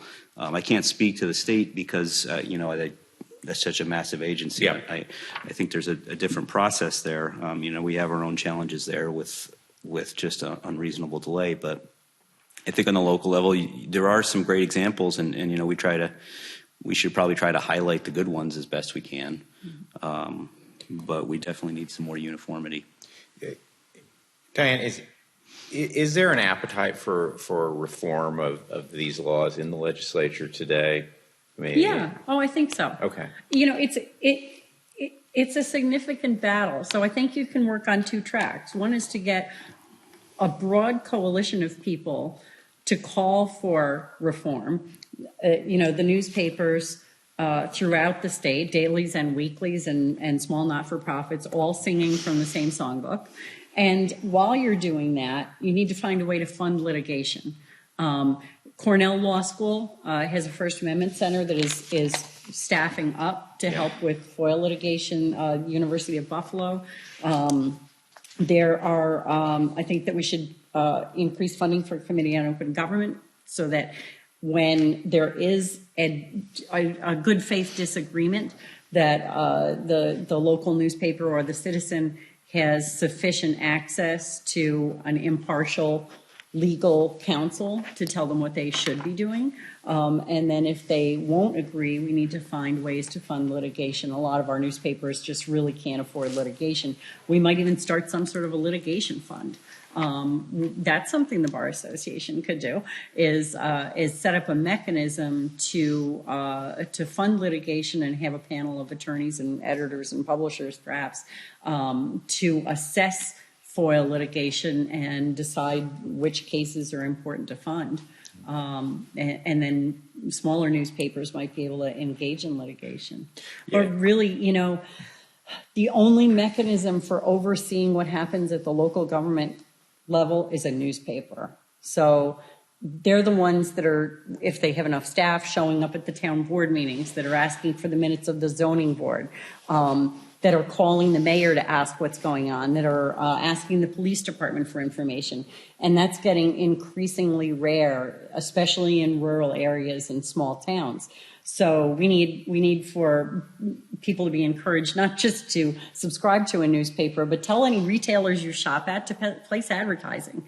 I mean, that sounds like I'm a shill, but wish I am. But, most of the revenue that comes into a newspaper that pays for reporters and editors, it comes from advertising still. So we need that. And, reach out to groups like the Buffalo Niagara Coalition to get them to be very vocal, and I think you are, in support of FOIL legislation. If legislators hear from people back home, we want you to fix this, they will get motivated to fix it. But you still get back into that. Then the governor lobs the ball back in, saying, okay, then you need to change the whole law so that the legislature falls under FOIL, which is kind of a red herring. Yeah, and one of the things that we're planning to do is a session on pro bono or low-cost legal services for news organizations. And you mentioned the clinics. The Knight Foundation is now pushing out through the Reporters Committee. We think that is something that's sort of in our wheelhouse as a bar association. Can we make those kind of services available through those various mechanisms so there can be that sort of legal push that's often needed? I'm not going to ask you for the Department of Health rant yet, but before I'll stay after for that. Yeah, we'll get there. But before we began, you talked about a separate line of access issues which come from the courts. Yeah, yes, and cover me, Mike, on this. So this is important to me, and it should be important to us. It's not under FOI law, but I'm wary of an increasing volume of cases being sealed by the courts that keep important matters that are in the public interest away from the public. And I'm going to give you a couple of quick ones of ours. And Mike is helping on this first one. A community college was being sued by a basketball coach that it fired. The coach had a federal civil rights claim. The two parties settled and made as a condition of the settlement that it would be kept confidential. The judge endorsed that, thus putting everyone under the fear of contempt for releasing what is basically, in all other cases, public information. And we've been fighting for a year and more than a year and a half, thanks to Mike, to get that judge to change her mind. And we just recently had a state court case that was comparable. A woman was picked up by the sheriff's department and booked into the jail where she had a terrible experience detoxing, and she died. And the watchdog for the state, the Commission of Correction, came in and found that she was not properly cared for. She was detoxing. They didn't evaluate the situation, treat her properly. The family of the woman sued. They agreed to a settlement, and both those parties would like that to be private. And so the judge sealed it. Public cops, somebody in a public jail, an opinion from a public watchdog, insurance money probably, but really, public funds, public matter. We should care whether people are dying in the jail or not. And it's all sealed. You have a judge in both cases looking to move calendar. And who's looking out for the public? Who in that room is looking out for the public? The two parties would like that to be private. Of course they would. But it's not about them. Who's looking out for the public? And so I would say, I trust you guys on a remedy for this, but there's got to be a remedy. There's got to be a way where we don't have to go to court on behalf of the public. And there has to be a way where if a judge is contemplating sealing such a thing, there should be a disclosure. And that's the 1078 form. And there's a big list of them down at the courthouse. You're going to go look at them. And but there has to be something affirmative. You can't sneak one past us. Now, here's the case of the jail. It's so damn funny. Our reporter, who is tremendous, got it when it was a proposed settlement, so it was still public. We put it on the site in a story, and the judge still sealed it. You can just look it up on Syracuse.com, and he still sealed it. And so I think increasingly this is going to be a problem also for FOI as governments outsource their work. We've got a company that manages the amphitheater. We've got a company that is collecting parking tickets. We've got a company that's doing the medical care at the jail. We've got a company that's running the county poorhouse. And all these guys are private, and they think they're private, and they're not. They're not private under law, right? I think. I think it's an interesting question. You're going to get resistance, I think, John. You're certainly putting your finger on an important development in the way the nature of discharging traditionally public government functions is now happening for budgetary reasons. I think it's going to be interesting to see what the developments are that play out in the courts as to whether that development somehow allows traditionally public information to be insulated from disclosure. It does. In many instances, I think that's wrong. And I think we'll see increasing court challenges and decisions on that particular matter. And just quickly on this, I would ask everybody to Google a Reuters project from this summer on this topic where they did a deep data project to show how judges were routinely sealing records on important cases, particularly in the opioid scandal. And for years and years and years, great evidence was being put in front of a judge about this pill pushing, and both parties would agree to seal it. And so nobody, like in the tobacco industry years before that, nobody could build on previously known information. And, and the public was not served by the actions of those judges. And so also I would just say, if there's anything that the Office of Court Administration can do, or anybody else can do, the school can do, to teach lawyers and eventually judges about their responsibility, it would be a welcome thing. There's actually a piece of legislation on that sponsored by Assemblywoman Helene Weinstein. On what piece? Sealing of court records. Okay. Yeah. That are of interest to the public. Right. And but we should separate the two strands here that John has raised, because they're both important. One is the sealing of court records and standards for that. It's appropriate to talk about that in Syracuse, where the Lugos case arose from, in the building of the mall, and is the leading case on the civil side in federal courts for papers having to be public. So that's an important issue, and we're going to deal with that more in the New York session in January. But the second thing you put your finger on, and Jonathan and I were talking about this beforehand, is this problem of outsourcing government roles to private entities. And it is a serious problem. It goes back, it's been around for a long time. When you are in Central Park in New York, that is, people may look to you like a public space. The ground is public, the cops are public, but it is run by the Central Park Conservancy that is absolutely adamant that it is not a government agency. And that if you foil them, they will tell you that, and they will point out a decision from many, many years ago. They will usually give you the documents so you don't sue them to change the law on this, but it is quite extraordinary how much is of outsourcing, whether it's for universities' athletic programs, in industrial or economic development agencies and the like. Let me ask one further question here of Paul, and then bring others into the conversation, if I might. Paul, the Buffalo Niagara Coalition done great work on transparency. Do you think the public cares? I mean, is the public with you on this, or are we all just cranks?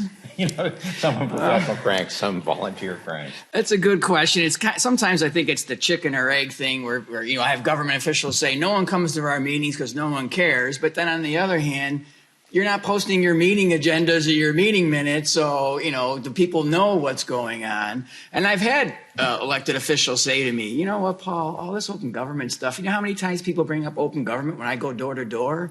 0. Nobody brings it up, Paul.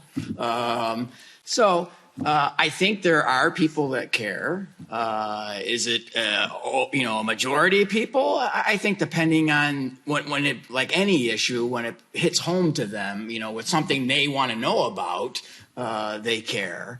And I think it's critically important in a democratic society that access to information is one of the things that separates us from other countries. And while this may see at a small scale on a small level, it's hugely important. So I think people do care. We have monthly meetings of our organization, and we have a dedicated group of people that show up every month. And we've had some success, I think, in large part because of the support from the news media. When you can't sue, I think that a great way of bringing about change is embarrassing people, which the news articles do. Government officials don't want to find out that, according to our group, their website got a failing grade, or, we did a report where we took a look at executive sessions. You can, under the law, meet in private as a public body, but in some very limited circumstances. And you have to make your motion correctly and inform the public as to why you're going into executive session. And we did a report, it was front page of the Buffalo News, that 97% of the time they got it wrong. Incredible, 97%. And, I was trying to be overly generous and, finding, never expected it to be 97%. But you can't go in executive session and say to discuss a personnel matter, which is what they typically do. You have to be a little more specific. Is it to discuss hirings? You don't have to name the person, but is it hiring somebody, firing somebody, disciplining someone? You can't say go in executive session to discuss litigation, which they typically do. You have to name the lawsuit that you're going to talk about. So 97% wrong the first year we did it. The second year, we got up to 75% wrong. So I guess that was a huge improvement from the front page news article, but still a long ways to go. Let me underscore the point before we take your questions or get your comments. It doesn't have to be a question. Let me underscore the point that Diane was making about how important it is for local news organizations to be vital to this process. You know, that there's a lot of things we can do to empower citizens. There's a lot of things that good government organizations can do, but at some point we really depend on those news organizations, and if they're spending their money litigating, then they're not spending money reporting, and that's really a bad place for us to be. Someone pointed out to me the other day that when there was the shootings in Midland, Texas, you know, thankfully there is still a local newspaper there, so people know about it. But there are a lot of cities around the country, especially in the West and in the Middle West, where if something like that happened, there is no local journalism going on. It essentially it goes unreported until somebody puts it on Twitter and somebody finds a news organization to go cover it, and it's really not the way the system should work. So, with people want to raise any concerns or push back on anything that's been said here, fill in any context for us.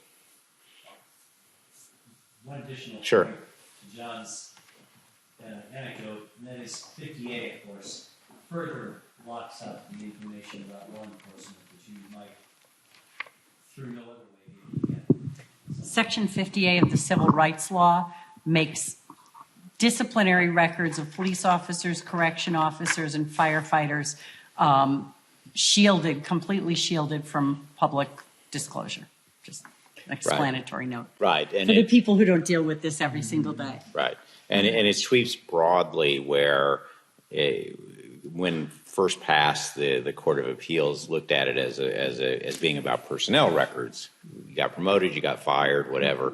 That was not great, but at least it was kept within that boundary. But soon it became the disciplinary records of people, and then it became the investigations that were done. And it really, in a time of when people are talking about the need for police accountability after the Garner case and the other cases we saw from around the country, really is detrimental to our ability to find out what happened, and more importantly, how the agency responded. Did they give somebody a pass, or did they discipline? Yeah, Lynn. This might just be a suggestion for the January or February session, but along these issues, we're talking about sealing of court records, which is a huge issue. Maybe it's time to look at a legislative response again to cameras in the court. Maybe we should just call it live streaming as opposed to cameras in the court. But of course, that's a huge issue in New York State. And you want to remind people of what the history of that has been in New York? So the history, as I recall, and David, you can correct me, is that it is that we had a period of about 20 years where we had an experiment that allowed cameras in the court, which many of us looking around grew up during that experiment. And then the experiment by statute sort of expired, and there was a number of court challenges, but it was found that I think actually even under the Constitution, the state Constitution, that there wasn't a right to having, there was maybe even a negative right. You had no right to have a camera in the courtroom. And so it's been the status, I think, for really probably about 20 years now that we haven't had the ability to have, cameras. And it's not only that, of course, you have courtroom artists who are theoretically working for the public, but who are, selling their work and claiming copyright in their work. And so it's either the kind of further privatizing of public information, because there isn't, it's not like you can have a picture because there are no cameras allowed. So. No, you can have still cameras. Still cameras are allowed. With the judge. If they're not taking testimony. Right. And if Our they're judges don't let it. Right. Don't let it happen in our county. We have still cameras. Okay. I have a question, but I am the subject of a courtroom drawing, and I will say that the courtroom artist charged my firm like $1,000 for it, and then said, if you don't like anything about it, I have a studio and I'll change it. So she sent it, and I said, I won that argument, but you drew me looking really alarmed, like I'm losing. And she said, oh, you just look like you're arguing strenuously. So there was no change made to the drawing, but I haven't. So anyways, my question is really, I think Diane is in your wheelhouse, which is what is the history of legislative changes to FOIL, and what are the levers that are in play, and what has worked in terms of working to amend and what has not been successful? Every couple of years there's an incremental change usually, and it does make FOIL work better. The battle to get attorney's fees, we waged 2 battles, and one changed the law to may get attorney's fees, and that was a pretty intense battle. And then a couple of years ago, it was strengthened to say shall, but only under certain circumstances. The levers to get that changed are to get a lot of light focused on the issue. Really, newspaper editorials and newspaper coverage is key. Open government groups, NYPIRG, all of those organizations that we work with, that's really what's important. And for the legislators to hear from their local good government groups, their local newspapers, that something needs to change. And I'm just curious, is the opposition mostly from smaller communities and towns petitioning their legislators, or is it the executive branch kind of saying we don't want? It depends on the legislation. Local government groups will speak up to their local legislators if they feel that a bill is going to be onerous to them.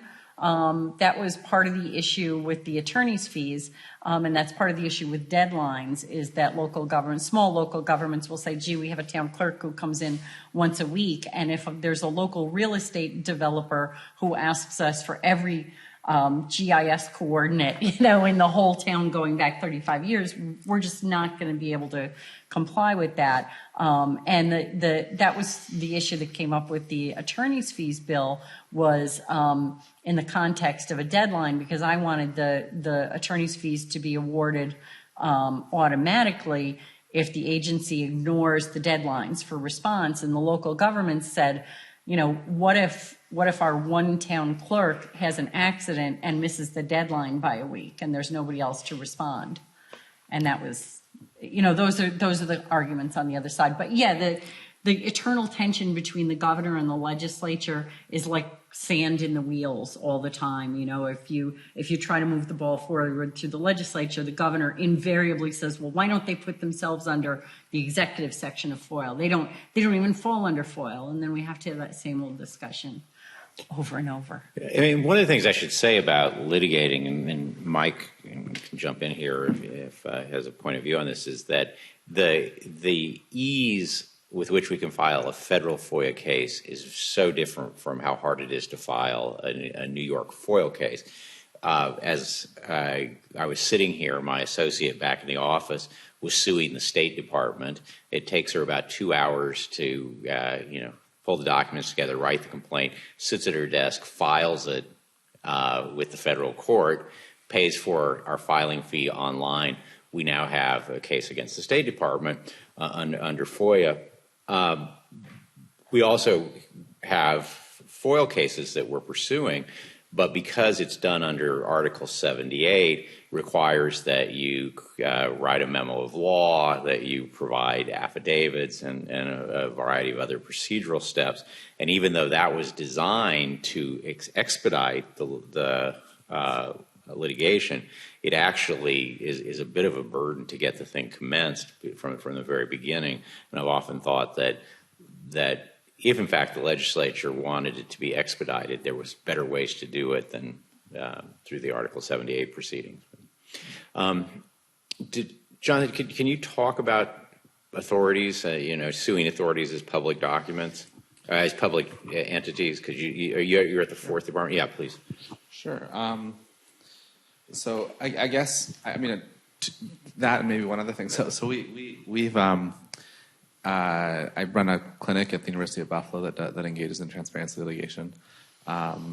We've had sort of long-running litigation against the local sheriff's office for incident reports, about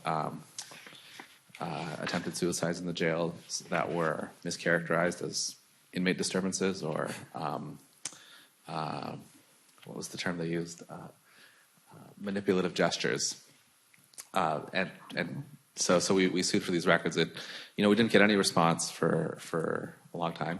Then we filed an appeal, got no response. Then we sued, and the process in court is, as you say, it's a lot of work to work up one of these cases, even a relatively straightforward case where we got nothing, and then the judge is supposed to, in the law it says that they're supposed to treat these in an expeditious fashion, right, given priority, but in our case that meant I think we had 4 hearings, where we would argue a point and he'd have us back later, some more briefing, have us back again. So it's taken a whole year. We've got a good ruling, and now we're waiting for it to be ended. But a really important topic, because so much of government is being outsourced to private entities who claim that they're not subject to FOIL. Around the country, we see this in particular with all of the big-time athletic departments, Florida, Georgia, elsewhere, and you can't really get at the money. Huge piles of money flowing through that, looking every bit like it's government funding or funding for government purposes, being treated as if it's not. And as Jonathan's suggesting, there is a lot of work to do a FOIL case. We have a current FOIL case against the mayor of New York, because he received a private warning letter from the Conflict of Interest Board, and our position is there is no such thing in the Conflict of Interest law. Nowhere does it say that one of the options they have is to file private letters, and one would think that one who wanted to be president would have nothing to hide in this private ruling, but apparently one does not agree with me. And we have been going around and around on that. We've got the suit filed, and the city is dragging its feet, but it is a lot of work to go for a case that should be really simple. It's this one document. There's no search involved. We know it exists. They acknowledge it exists, but getting to it can be an ordeal. Anybody else want to jump in here before we conclude for the day? Yes, please, up there. And then I want to say one more Sure, thing of course. very quickly. Yeah. Before we wrap up.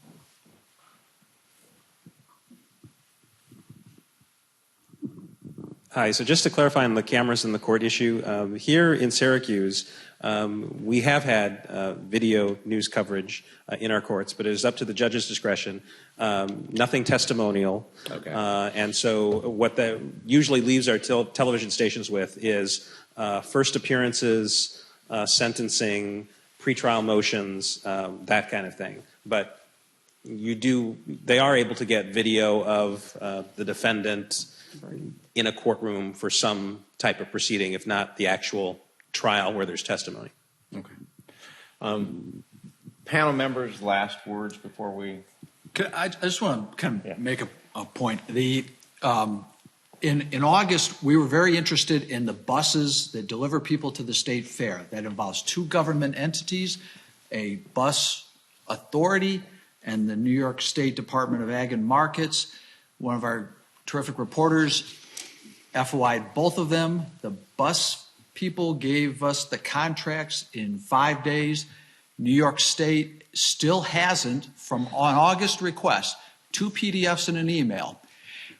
What are we going to do to incentivize what the first one did and to disincentivize, is that a word? What the second one did? Because otherwise, you're on your own. It's the same law governing both parties. Mm-hmm. What are we going to do?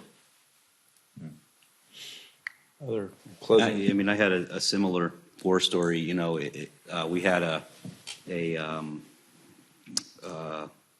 rapist who was out on parole and cut his bracelet off in Skinny Atlas over the summer. Massive manhunt for this guy. Docs is in charge, or parole is in charge. They don't say anything to the public for 17 hours. Finally, it ended fine because no one got hurt, but could have been a big deal. A week later, he's in for his parole violation hearing. They close it. They don't let anyone in hear it. We get word that the decision was he's going to go back to prison for the parole violation, but we can't tell you for how long he's going to go back. You'll have to wait for the administrative law judge ruling. The judge ruled in the courtroom, but he has to put something in writing too. A week later, we can see that he's been transferred to prison. I call the Doc's press office. They tell me to file a FOIL. That's August 14th. For what I'm guessing is probably a 3 or 4 page at the most ruling. So Docs gives me the 5-day response, tells me it'll be 20 days. 20 days hit in September. I've emailed them back 4 times now with no response. I'm probably not going to hire Mike for this one because it's just, right. We already know he's in prison, but it's just, they can do it because they can. Yep. And that's, you know, when John said be bold, I really echo that because it's just tinkering around the edges is not going to stop. They know we have limited financial resources and we just really need more, more bold action to really compel honest dealings in this area. I look like Washington and. You're looking for access to the ALJ ruling? Yeah. Okay, well, you may not have to go through FOIL through that. You may have a First Amendment right of access to that, I'm thinking. Yeah. Because clearly that is a function that very closely approximates a traditional judicial adjudication. Yeah. And there is New York state case law that's been around for quite a while that says the constitutional right of access, not just statutory disclosure under FOIL, extends to determinations that are very similar to judicial functions, and that includes administrative proceedings. So you may have that argument at your disposal. I think that's a Syracuse case. But that's the thing is like, I think it's Syracuse. Honestly, the answer should have been the day the hearing happened. Right. You know, right. It's a simple answer. How long is he going to be in prison for? And we have to jump through all these hoops, and that's what's frustrating. I think I know where your Department of Health story is, and if it's the guy that tweets out like the occasional. It's a bunch. I've seen Glenn Coyne. Yeah. It's I forget what acid rain or something, and it's just like we'll let you know in a year if we have your documents, and then we'll let you know in a year if we have your documents. There has to be penalties, and I think you might have referred to that earlier. The idea of Washington and New Mexico are 2 good states to look at where there are penalties if you don't hit your deadlines. There has to be some greater power that is conferred on the public and taken away from the government. Paul and Diane, you have last remarks here. Just 2 quick things. We know we talked about how it would be great to give local governments more help in managing their records. And I read that Rochester, when they updated their whole FOIL processing system, they got $300,000 from New York State Local Government Records Management Improvement Fund. I don't know what that is, but maybe there's some way to utilize that more often. I guess they used it to help digitize records and just revamp how they process FOIL. I don't want to just, constantly hit local governments. They need help with this. Maybe there's some way to utilize that grant program more for FOIL type stuff. And secondly, I just can't say enough about the New York State Committee on Open Government. I would email them frequently. They're always quickly respond. Their opinions are a great resource. Their website's a great resource. I'd love to have them have enforcement powers, but I really appreciate all the work they do. What's your staffing right now? The staff is here. The staff has arrived here. Are you getting any indications of what's? They haven't filled the position still, right? The executive director. The posting was put out at the end of August. Originally, the applications were due September 3rd, and then they bumped it to September 17th. That's all you know. And it's the governor's call, correct? He makes a decision. It's a governor's office appointment. I mean, full disclosure, my name's in, I put, I'm sure that's not a surprise to anyone. Yeah. But, it's a governor's office appointment. They can pick anyone they want. So, we'll see. I know nothing. Is there any indication of, regardless of, they make this appointment, are they going to backfill, if they promote you, are they going to backfill your position? Because I think it's, staffing of your office could really help things too. I wouldn't count on it. And it won't be anytime soon. Yeah. If I'm lucky enough to get the executive director position, I will not be surprised if I continue to be on my own for a while. So your New York State Bar Association colleagues ought to step up for that one. Step up for that one. It's, it's just, I mean, certainly, people, contact us all the time. Oh, we wish you had enforcement authority. And I said, I don't want enforcement authority unless you're going to give me another 5 or 6 attorneys minimum. Think about it, we have thousands of units of local government. And just the numbers of phone calls I get or letters or emails asking me to investigate a complaint, and I have to tell them that I don't have investigatory authority. I don't have enforcement authority. I can answer your questions. I can give you guidance. I can help you try to solve your problems on your own. I can, teach a man to fish, but I just, at this point, as I said, if someone else is appointed executive director, I will get to keep my job. So then we'll have 2. If I am appointed as executive director, I would not be surprised if I'm on my own for a while. Yeah. Diane, last word for you. Civic education. Try to do everything that we can to instill interest in young people in civic responsibilities. The school system is starting to get very interested in teaching civic education. The Bar Association for a very long time has had a law, youth, and citizenship program, which is terrific. And at our association, we've worked with them closely for years. We have a newspaper and education news literacy project.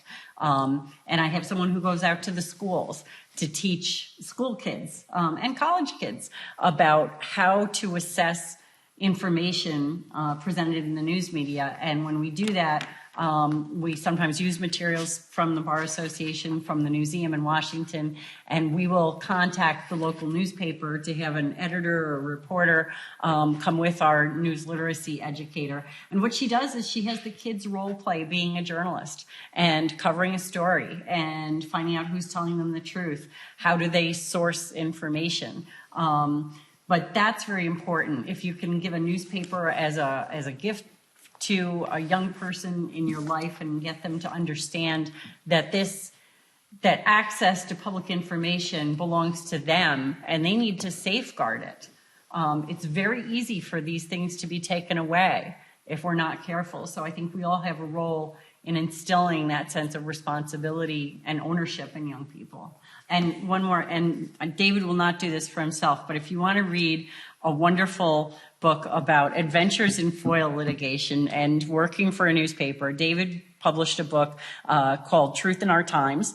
It's a great read, and he does write about some of his adventures in FOIL litigation as assistant or deputy general counsel, whatever. Well, I was about to say for the New York Times. So you. it's a great read. I know he will not plug his own book, so I'm going to plug it for him. Well, I was going to say, until you did that, I was going to say, what a great note to end on. Yeah, but now I say, what a completely great note. I want to thank a few people for the session today. Tom Richards has been here. He's been the principal organizer behind it through the state bar, and really been great throughout. I should thank Jonathan Manis from the Buffalo Law School and Mike Greigel, who worked with me and Cynthia in putting together the panels for this, and that was so important. And of course, thank Lavonda and Syracuse for hosting it. Really appreciate it. As I said, we want to bring in voices from around the state, and we've certainly heard from people here and come away with a lot of good ideas about how we think about this as an element in making sure that local journalism stays vital in the state. So thank you to the panel. Please join us for the reception afterwards if you can stay around. So thank you.